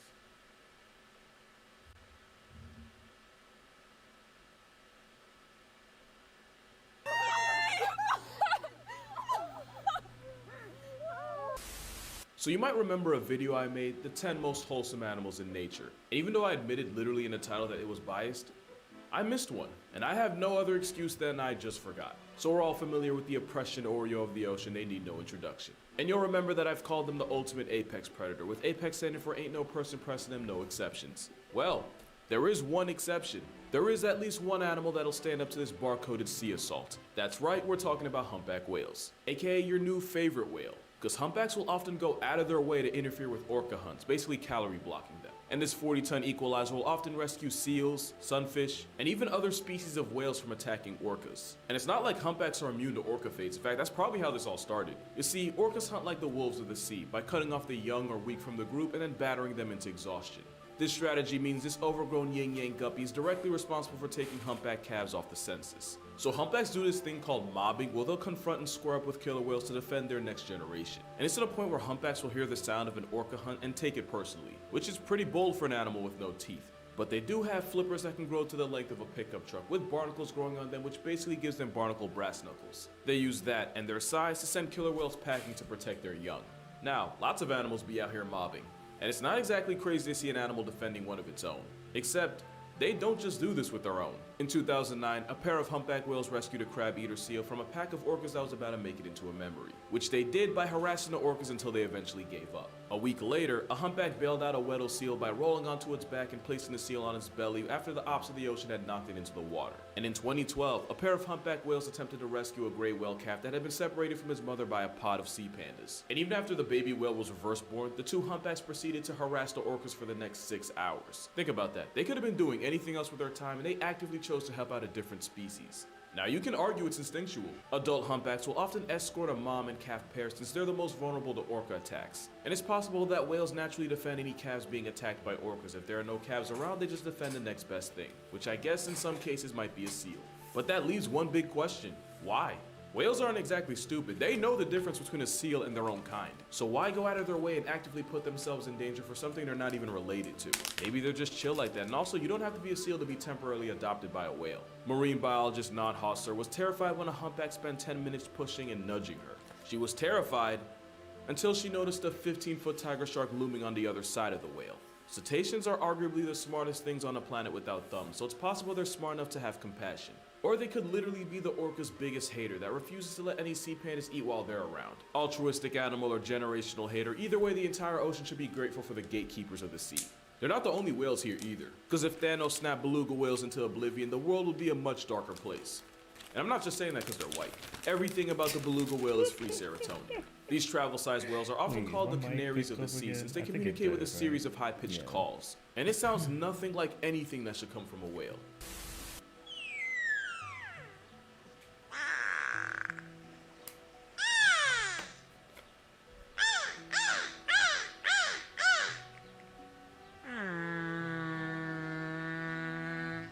I know some person's gonna say I shouldn't call an animal cute because I'm assigning human traits to an animal. That, it's f***ing adorable. And so is the fact that belugas often imitate the sound of human voices. There was even a time where Navy divers were working underwater on a whale enclosure. The supervisor would communicate with the divers through an underwater device called a wet phone. Well, one of the divers climbed out and was confused because when he asked who told him to come up, everyone said they hadn't said anything to him. Well, turns out one of the beluga whales named Nosy did. When the supervisor wanted one of the divers to surface, he would just say out. Nosy heard this, memorized it, and mimicked it so well that the diver swore it came from a human until Nosy did it again. And he somehow managed to repeat it several octaves lower than what belugas usually use to communicate. Yeah, they're that smart. Parrots and ravens can be trained to mimic human speech, but Nosy did it spontaneously and just for the memes. And it's not just a fluke, beluga brains are twice the size of a human's with more folds in the area responsible for problem solving. It's how a beluga whale can be smart enough to play fetch with your phone. They're also natural extroverts that can travel in groups of 10s, 20s, and sometimes hundreds. And of course there was that time a beluga whale fell in love with a human, but like in a cute way, not whatever this was. Tina was a beluga whale in a South Korean zoo, but when she was first brought in, she had a lot of trouble getting settled in. One of the male zookeepers spent a lot of time with her and went out of his way to pay extra special attention to her. Again, not like this. The result? Tina caught feelings. She would only kiss him, she'd spit water at anyone that she thought got too close to him, and when other keepers tried to get the same love, she would reject them. So basically Tina became a jealous, clingy girlfriend, and yet we're still talking about a whale here. Basically who this guy thought he was, this guy actually is. But yeah, belugas are way smarter and way more wholesome than they get credit for, despite having one of the most demonic looking mugshots you'll ever see. Just like orangutans, who are probably the best single mothers you'll find in nature. Orangutans spend their entire lives in the trees. It's actually how they got their name, which translates to man of the forest. This means orangs are hundreds of feet above the possibility of being clapped by a tiger. But it also means that mothers have to eat, sleep, and travel while the next generation literally clings onto them. Every night Mama Orang will build a bed for her and her baby from scratch using the branches around her. And again, she has to do this while praying gravity doesn't straight up snatch her child. And that's pretty much her life for the foreseeable future. Because orangutans are the biggest mama's boys on the planet that aren't human. They typically spend 6 to 9 years as their mother's shadow, but can easily stay well past a decade. Because being a ginger tree gorilla has a high learning curve, orangs spend all this time learning how to orangutan from their mothers. But sometimes they choose to just not leave at all.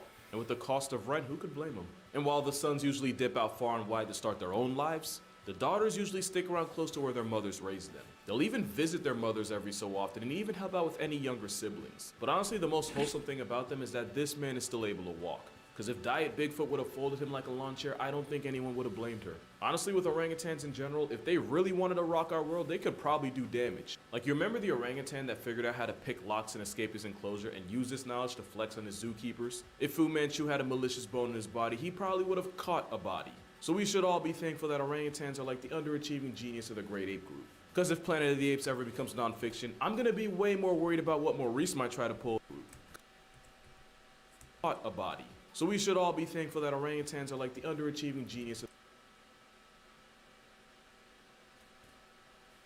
the great ape group. Because if Planet of the Apes ever becomes nonfiction, I'm gonna be way more worried about what Maurice might try to pull than whatever power trip Caesar might be on. Orangs would be the ones to discover 4chan and dox anyone they think might be a threat. And if we ever get to that point, going off the grid with a service like NordVPN might be your only option. Because NordVPN creates an encrypted tunnel for your data and protects your identity by hiding your IP address. Meaning you can disappear to a place no tech-savvy simian can find you. Speaking of disappear, orangutans are endangered mostly due to habitat loss and poaching. But it's also possible that they've been using NordVPN to connect to one of thousands of different servers across countries all over the world, and that they've been hiding their location as they plot something. Because even though they're typically found in Borneo and Sumatra, with NordVPN, a server 3,000 miles from them would be only a click away. And I do mean click, because with Nord, you don't ever have to feel like you sold your speed for security. Additionally, with NordVPN's threat protection, you can enjoy the internet or plot the downfall of the human race without also having to worry about ads, trackers, and malware. So to get the most out of your streaming service, go to nordvpn.com/casualgeographic to cop a huge discount on a 2-year plan with an additional 4 months free.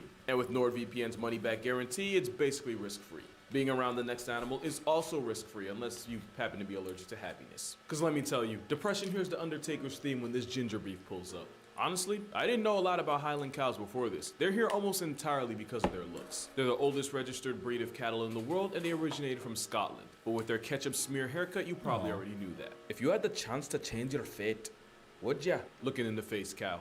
But let's talk about that hair. That shaggy fur coat means they can eat all the freezing weather the Scottish Highlands have to offer, especially rain and snow. And having buffalo bangs is believed to protect their eyes from pestering flies, while also making them look like the fifth beetle. Even though I literally just said ginger, they come in a lot of flavors, including white, black, silver, red, dun, etc. But the real reason they're here? They're basically the capybara of cattle. And like the capybara, they have no business being this unproblematic. They used to have to deal with dangers like bears, wolves, coyotes, and even mountain lions. And you'd think that they'd use that generational trauma to justify road raging at anything with a pulse. But the most dangerous thing about them is that if you get their attention too quickly, they might just accidentally clothesline you. But even that's more on you than him. A clear-cut social hierarchy means Highlands rarely have to deal with fights within the group, meaning any violence they cause is strictly an accident. And since their insulating fur helps keep them warm, even in some of the most unforgiving weather, they don't have to compensate by packing extra fat, since that means they don't completely crush the plants under them, and since they're considered light grazers that only eat the tops of grass instead of cutting it all the way down, that means this cow manages to even be a friend to grass. It's pretty much a tank with golden retriever software running it, and we should be thankful for them just existing. This last animal is gonna sound random, but once I give you his full backstory, it'll make sense. So let's talk about Pale Male. Nah, not the guy from the movie High School Really Had No Business Showing. Pale Male was a red-tailed hawk that moved to New York City in the early 90s. At first he tried nesting in a tree, but then got evicted by a neighboring family of crows who I guess wasn't accepting of his kind. And I'm guessing one of their names was Jim. So he decided to settle on a building on 5th Avenue just across from Central Park. And once he was all good and settled, he found a mate who people named First Love. They 100% jinxed her because she would become injured and was moved to a raptor rehab center in New Jersey, and evidently PM would rather start all over than move to New Jersey. I'm from New Jersey, I can make those jokes. But while she was gone, he found a new mate, this one a young female named Chocolate. You can just call that an entanglement. The first time parents struggled to bring up their kids, but eventually would successfully raise 3 chicks who would go on to live in a nearby park. And a little while after that, a car would turn Pale Male into a widow after Chocolate collided with it on a New Jersey turnpike. But one could argue that was her fault for being in New Jersey in the first place. But just like that, First Love returned fresh from rehab and lived up to her name after she and Pale Male reunited. And together, First Love and Pale Male raised multiple chicks. That is until First Love became initials on Pale Male's Twitter bio after she ate a poisoned pigeon. And at this point, Pale Male became a playboy who went through multiple partnerships and chicks. We have no way of knowing for sure, but it's believed Pale Male had at least 4 wives and up to 25 children. Also at one point, building workers removed his longtime nest, so for a while it looked like it was up for him. But by this time, Pale Male had fans, and they weren't having any of it. And after multiple protests, the city compromised by installing a cradle for Pale Male and whoever he was shacking up with to nest in. So yeah, bro had all types of plot armor. We don't know if he's still alive, but if he is, that would make him well over 30. But we do know his DNA is still flying around Central Park to this day. And as a bird of prey who hunts them for a living, that makes Pale Male directly responsible for single-handedly nerfing the number of rats and pigeons in this city. And if you're not thankful for that, then you've never been to New York. And as someone who used to be afraid of pigeons, I know that's something I'm thankful for. But that's gonna do it for this video. Be sure to check out my TikTok and Instagram, and also consider becoming a patron on Patreon if you want to further support this channel. But yeah, make sure you drink water, hug all your relatives while you still can, and don't wait till Thanksgiving to be thankful. And I'll see y'all in the next one. Pleasant.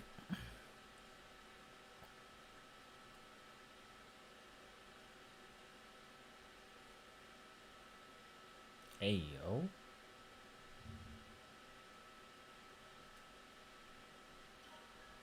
That's okay. I'll just get the trick faster next time.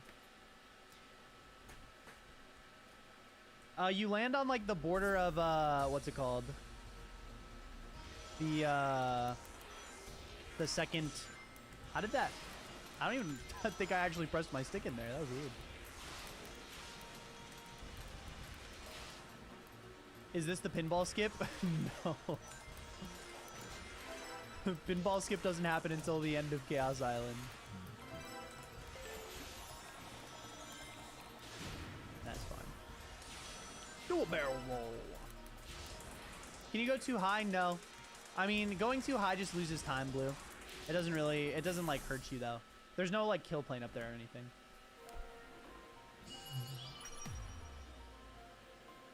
There is a pinball skip, yeah.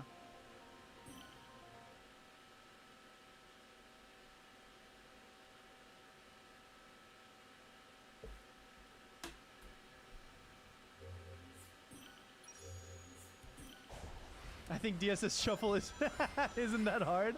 I still don't think it's that hard. It sucks now because I'm not afforded the leeway of missing the trick a bunch of times. Oh god. Was one of the requirements for me to run any percent? If there was none, I'd consider it. I'd not consider it at all. Aw, Sabaro. Pinball died today. Before today, we had to play pinball. And now it doesn't matter. Now we skip it. And the trick, honestly, that trick isn't that bad either. It's weird to, like, get the first time. But, yeah.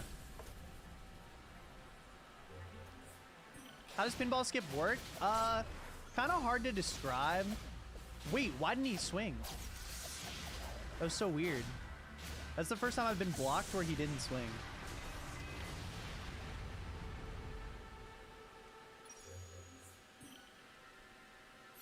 So we set an autosave spawn point. It's because of broken autosaves that we're able to do the trick, as far as I understand.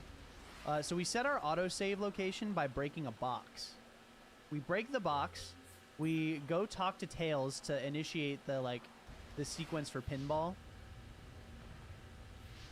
But after we load into the pinball table, we exit to the main menu and load the autosave. By loading the autosave, because it breaks somehow, it's like we're still talking to Tails. Like we already initiated the pinball phase, but the game puts us in a different location. So during that time, we set Sonic up to die while we load into the pinball table, essentially. And the game has no fucking clue what's going on, so I think then that's when it takes us out of pinball. We die again, and then it lets us go to the crater. Or it moves forward the pinball mission, and then we can go to the crater, even though the kill plane's still there. So we end up dying 1, 2, 3, 4 times to get pinball skip to happen. But it still works out really well. Did you play Little League? I played baseball for 15 years. I would have gone to play baseball in college, but I quit my junior year because I got very, very burnt out. I was playing way too much. Did we reset? Yeah, we reset.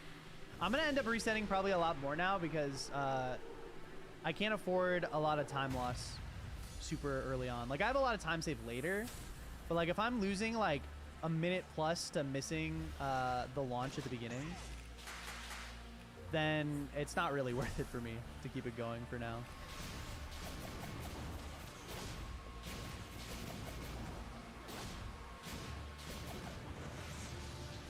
Oppo field? Yeah, I hit it opposite field.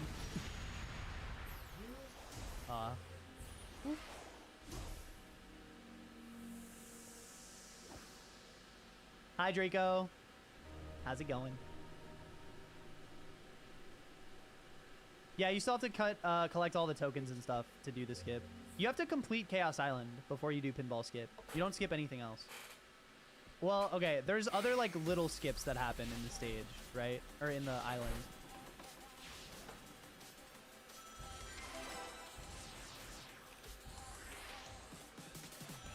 But it's not like Chaos and it's not like Chronos and Ares Island where we literally just skip to the end.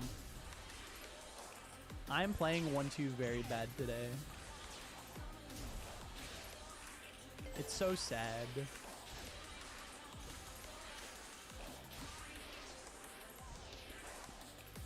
That's fine.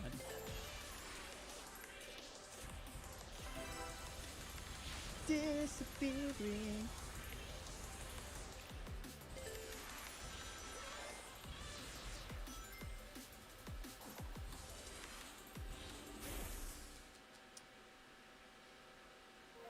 What does having max ring do? Wait. Does max rings do more speed and damage? It's just speed. But it makes us go very fast. Very fast mode. Shrinking off the groggy, what did I miss? I got world record, Smile. Hi, T Major. What's up?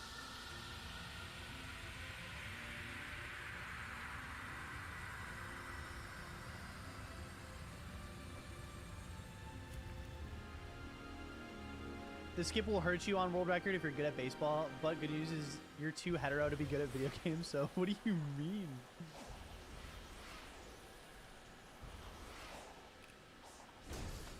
Does this mean heteros are not good at video games, guys? I need to confirm this.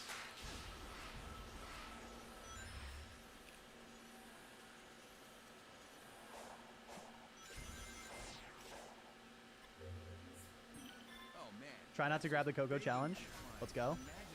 Oh, I'm gonna grab one, I guess, eventually, so I guess it doesn't really matter.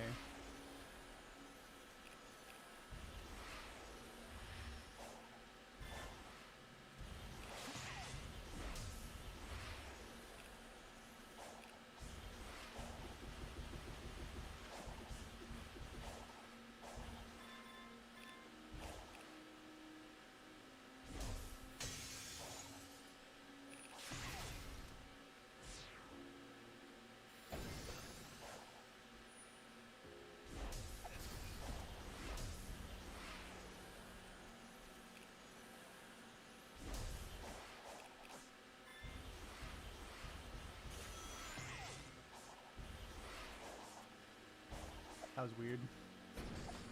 I gotta slide.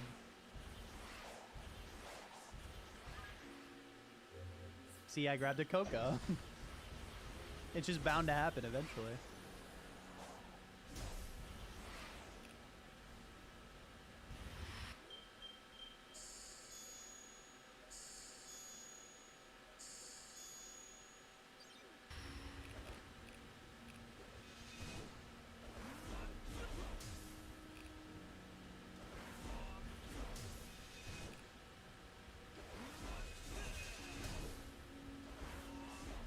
Too early.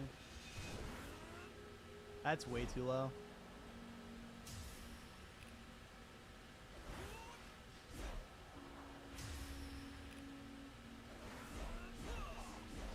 Oh boy. Have I choketh? Have I?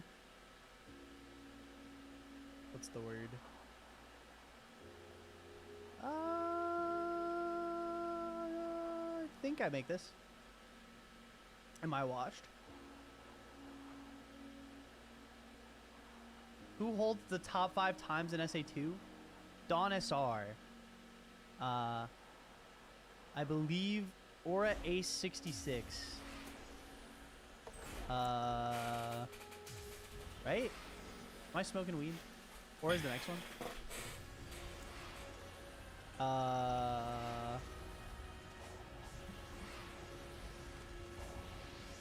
Who is after?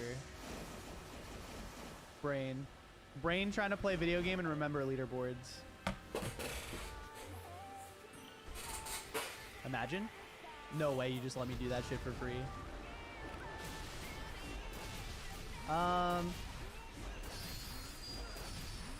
Let me go from top to bottom, actually. Katie, Trader, Aiden, Aura, Dawn. Yeah, there we go. We figured it out.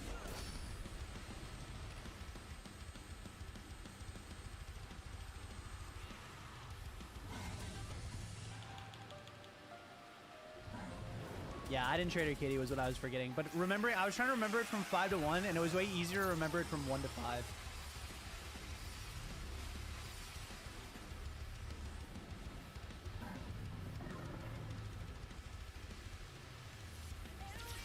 No way.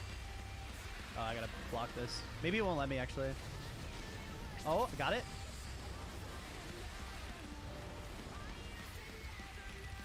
Imagine. This is so funny. Barry. When your time has come and gone, I'll be the one to carry on, and you can throw me to the hole that I am on. This keeps happening to me. I keep killing him right there, and then I have to wait. Weed been growing slowly.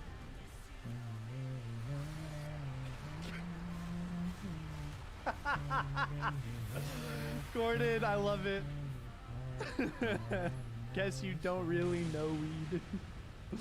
Running from the law is a losing game. That's so good, dude. Damn, I lost all that time from missing the DSS shuffle. Guess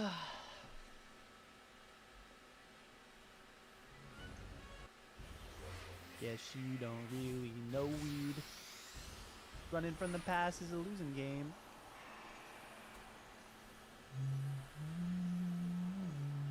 Been down this road before.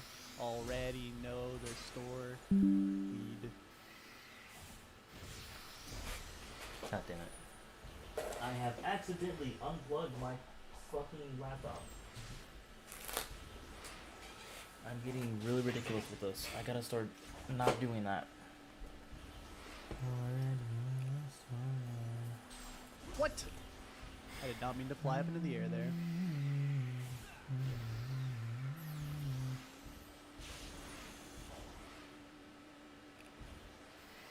I've been streaming for 3 hours of nothing but fucking other people's gameplay. Jesus Christ. The visual effects crisis? What is this?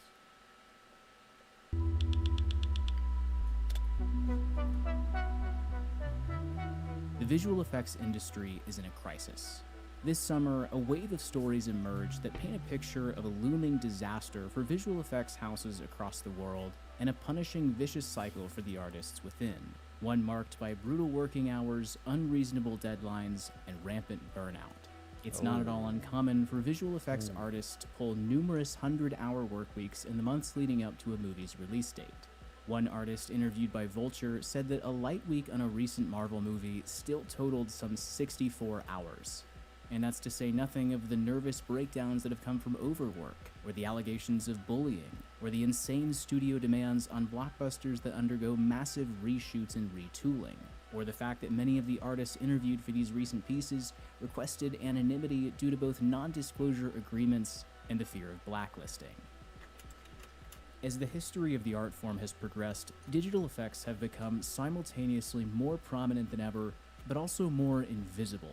They're inarguably one of the main drivers behind ticket sales and viewing hours, and yet they also fill out the majority of the films and television that we watch in ways that we hardly notice. All of it accomplished on the back of a workforce that's being driven into the ground. The system, as many people have said, is broken. But if you've been around and are familiar with this world, you'll know that this is a story that's not exactly new. Yeah, this is just the next You know, step. when you win an Oscar, which is of course a fantastic honor. This is from an interview that Kim Masters recorded with veteran VFX supervisors Craig Barron and Jeff Oken in February of 2013. People who are uninformed sort of say, "Wow, you must be set for life now. You know, you've made it." And sometimes, you know, having the Oscar means that, oh, I don't want to use that person, they're too expensive now, or something like that. So it's a bit of a mixed blessing from that standpoint. We're below the line, meaning, you know, in the craft area, it's not quite like when an actor receives an Oscar or the film wins Best Picture, and then that helps the box office of that particular movie or raise the bar for that particular star. But yeah, there's a certain irony to that, but clearly there's a certain irony in our industry, which is what's happening right now. It's filled with irony. The irony that Barron is referring to here is in large part a response to the circumstances revolving around Rhythm and Hues. If that name doesn't ring a bell, then their work certainly will.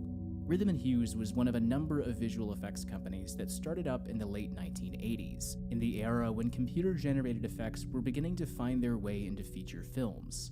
Think of some of those early CG characters and sequences in movies like Young Sherlock Holmes and The Abyss.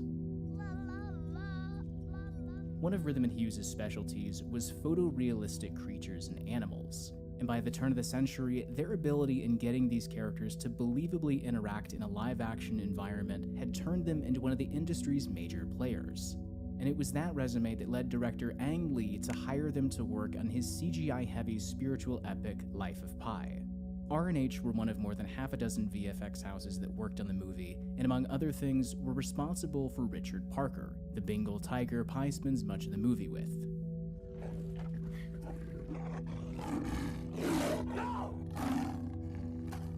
Now, there are differing reports about what exactly went on behind the scenes, but one recurring story that's popped up in multiple places is that roughly midway through production, Ang Lee and the studio called a major audible that required a substantial amount of the work done on Richard Parker to be entirely revised.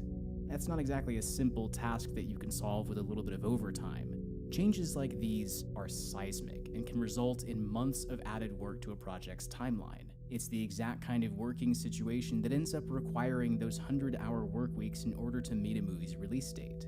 Again, it's not confirmed, but as the story goes, this was what ultimately sounded the death knell for Rhythm and Hughes, because, as counterintuitive as it may sound, they were the ones who had to shoulder the cost for these major changes, not the studio, despite the studio demanding those changes in the first place.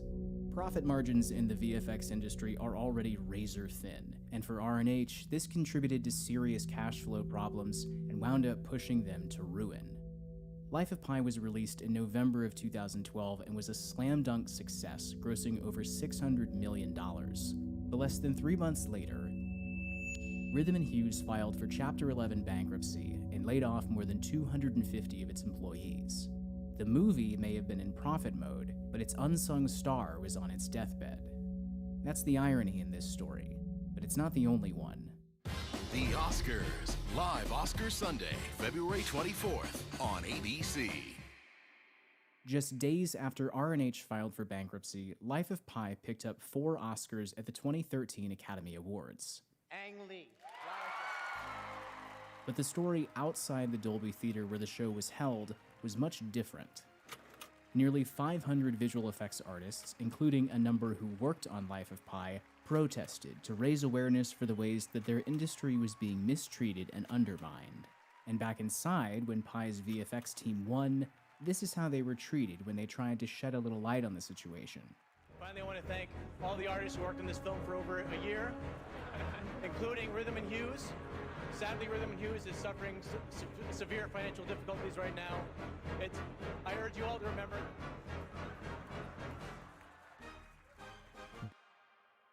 If you're interested in more of Rhythm and Hughes' story, I'd highly recommend giving the documentary Life After Pi a watch. What's important is that their rise and fall wasn't just a catalyst for conversation, but that they exist as a definitive case study that highlights many of the problems inherent within the industry. Problems that have only persisted and seem to be as bad today as they were 10 years ago. If the story about Pi's CGI being significantly reworked is accurate, then it slots in with one of the key problems affecting the industry, which is that there is a tension between, on one hand, the studios and the filmmakers, and the other, the visual effects houses. And what it often boils down to isn't just a lack of respect for the artists, but a fundamental misunderstanding of what the visual effects process actually entails and the amount of time that it takes to do correctly. There's a spectrum of experiences across the giant CGI-heavy blockbusters that I'm focusing on, and it would be wrong to suggest that all productions are this unhealthy, but more and more, the recurring experience that keeps popping up is one that's marked by a singular lack of precision, by a lack of concrete, final, locked decisions. And we understand that if you have a vision and you're moving toward that vision, but as long as you're moving in the same direction toward that vision, that's fine. You know, we're going to get there. But what we see often is that, you know, they'll be heading towards a vision, and you might be heading toward that vision for 6 months, and then all of a sudden they turn around and they're heading off in an entirely different direction. Think of the seismic reshoots that took place for Justice League and Rogue One, or the near page one redesign for Sonic the Hedgehog. Yes, these are extreme examples, and reshoots are nothing new nor necessarily a bad thing, but this story of backtracking and reshooting scenes and reconceptualizing visual effects is at the heart of so many of these grievances, because at the end of the day, it's the below-the-line craftspeople who have to execute a plan that, God willing, won't go through yet another iteration. For VFX artists, this is what leads to the crunch, when 14-hour days and sleeping at the office becomes the norm for months on end, often accompanied by a cycle of never-ending redelivery to clients who are never satisfied. There's a term for this kind of thing. An artist required to deliver numerous final versions of the same shot because the client keeps changing the parameters of what they want down to the most minute detail has been, as they say, pixel f***ed. At the bullseye of all of this, two of the biggest offenders, as you might be able to guess, are Marvel and Netflix. This crisis stretches far beyond them, but they're the two that have been the most criticized and painted as villains, Marvel especially. As one former artist said, they're too big, they're too powerful, and working with them is the equivalent of stepping into a kind of toxic relationship. Case in point, in one anecdote that's garnered a lot of press, the company reportedly forgot to tell all of their VFX vendors that they were pulling Infinity War and Endgame's release dates back by a month, leaving them to instead find out from a press release. It's from situations like these where you can start to see how burnout can run rampant. It's not that artists are completely against ever working any overtime or against ever redesigning a shot. There's an amount of both that's just inherent within not just visual effects, but in all areas of post-production. But a degree of overwork this intense is just not sustainable, and is the exact thing that drives people out of the industry. And one thing that doesn't help in the slightest is when things like this happen. Okay. Does that look real? In that particular shot, no, actually. It doesn't really, right? When you look close. You need to be more blue. Well, you know, but does he look real? No, none of Does us. she look- Something looks very off about this. But no, he changes hues, don't you think? Yeah. Put in the light, sometimes it's blue, sometimes. Apart from its relative tackiness, Taika Waititi's comments here suggest something deeper. This is a point that Drew Magary made in his article for Defector, suggesting that what it illustrates is a level of disconnect between a director and the below-the-line craftspeople. And that's an important idea, I think, in understanding this ongoing crisis. On one level, this kind of disconnect is just inexcusable. But on another, while certainly not ideal, it's somewhat understandable given the sheer size of a production like one of Marvel's, and the army of employees that it takes to create. I think that that's worth keeping in mind when looking at all of this. The kinds of massive blockbusters that we're focusing on and the way that they're produced has naturally evolved. We've gone rather quickly from movies that boast, say, 100 individual VFX shots to where we are today with movies that feature thousands. It takes more people than ever before to construct VFX for movies like these, and in some cases, more individual VFX houses. For reference, just over 20 years ago, The Phantom Menace employed just one VFX company, ILM, to create all of its digital effects, whereas The Rise of Skywalker just a couple of years ago employed a dozen. The 2002 Spider-Man employed 3 VFX houses, No Way Home, 14. And this is a part of an overall change in the business model. Instead of a small number of houses tackling the effects for an entire film, you'll now have numerous houses, each taking on individual sequences or individual elements that each respective house specializes in. You can see this kind of escalation across the history of the MCU especially. It's now commonplace for some 25 or more houses to work on any one individual film. This is how much the industry has accelerated over a very short amount of time. And with this many separate companies and this number of employees, it's not difficult to see how a director can become disconnected from a mammoth-sized production like this. Of course, any sense of disconnect, regardless of the number of houses, is likely only accentuated when a director who has virtually zero visual effects experience is hired to helm one of these movies. Nowhere has this been better demonstrated than in Cats, and its director, Tom Hooper.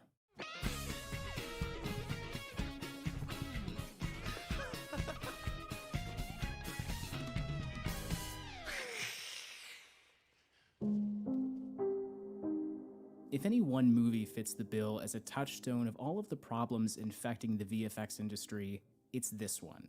The concept was flawed, to say the very least. The working hours were insane, the deadlines far too tight, and at the center of it was a demeaning, tyrannical director who quite literally had no grasp on how visual effects are created.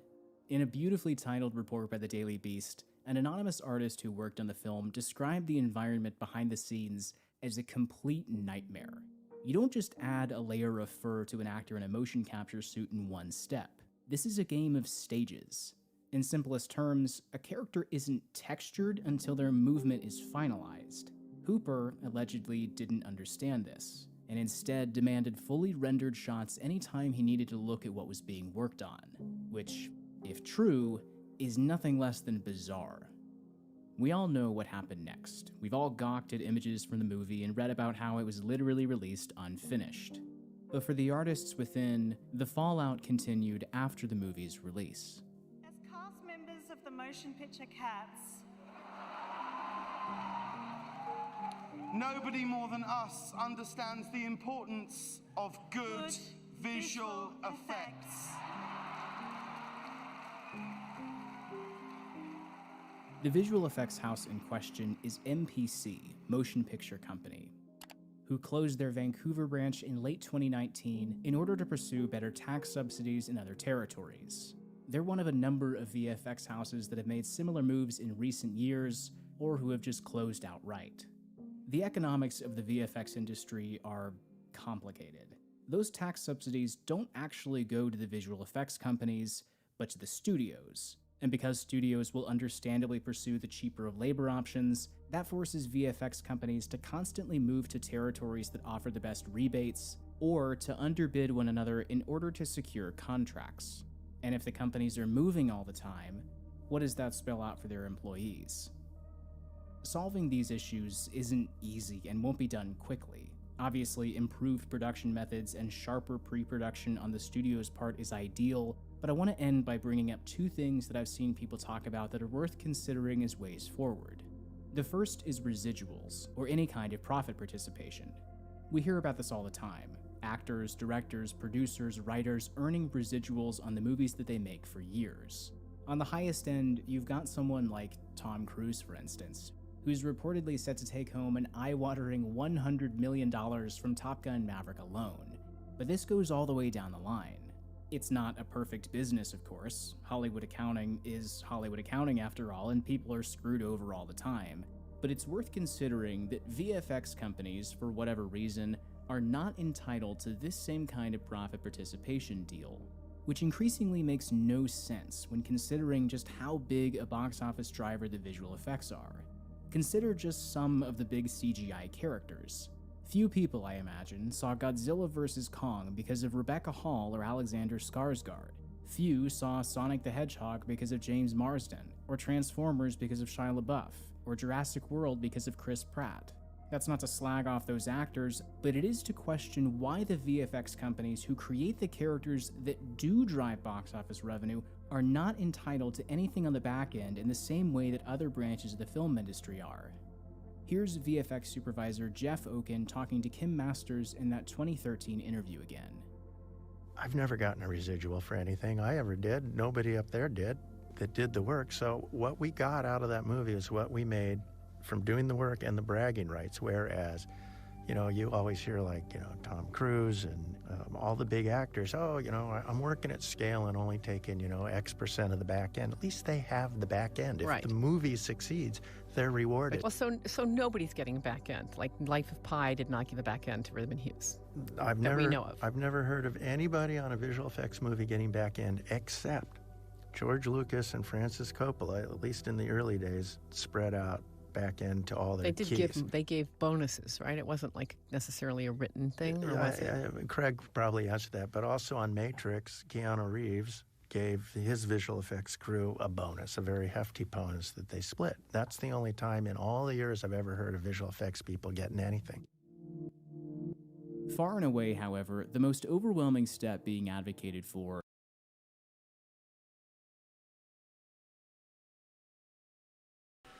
Give me a second.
I'm gonna end the stream for now. Just be badass.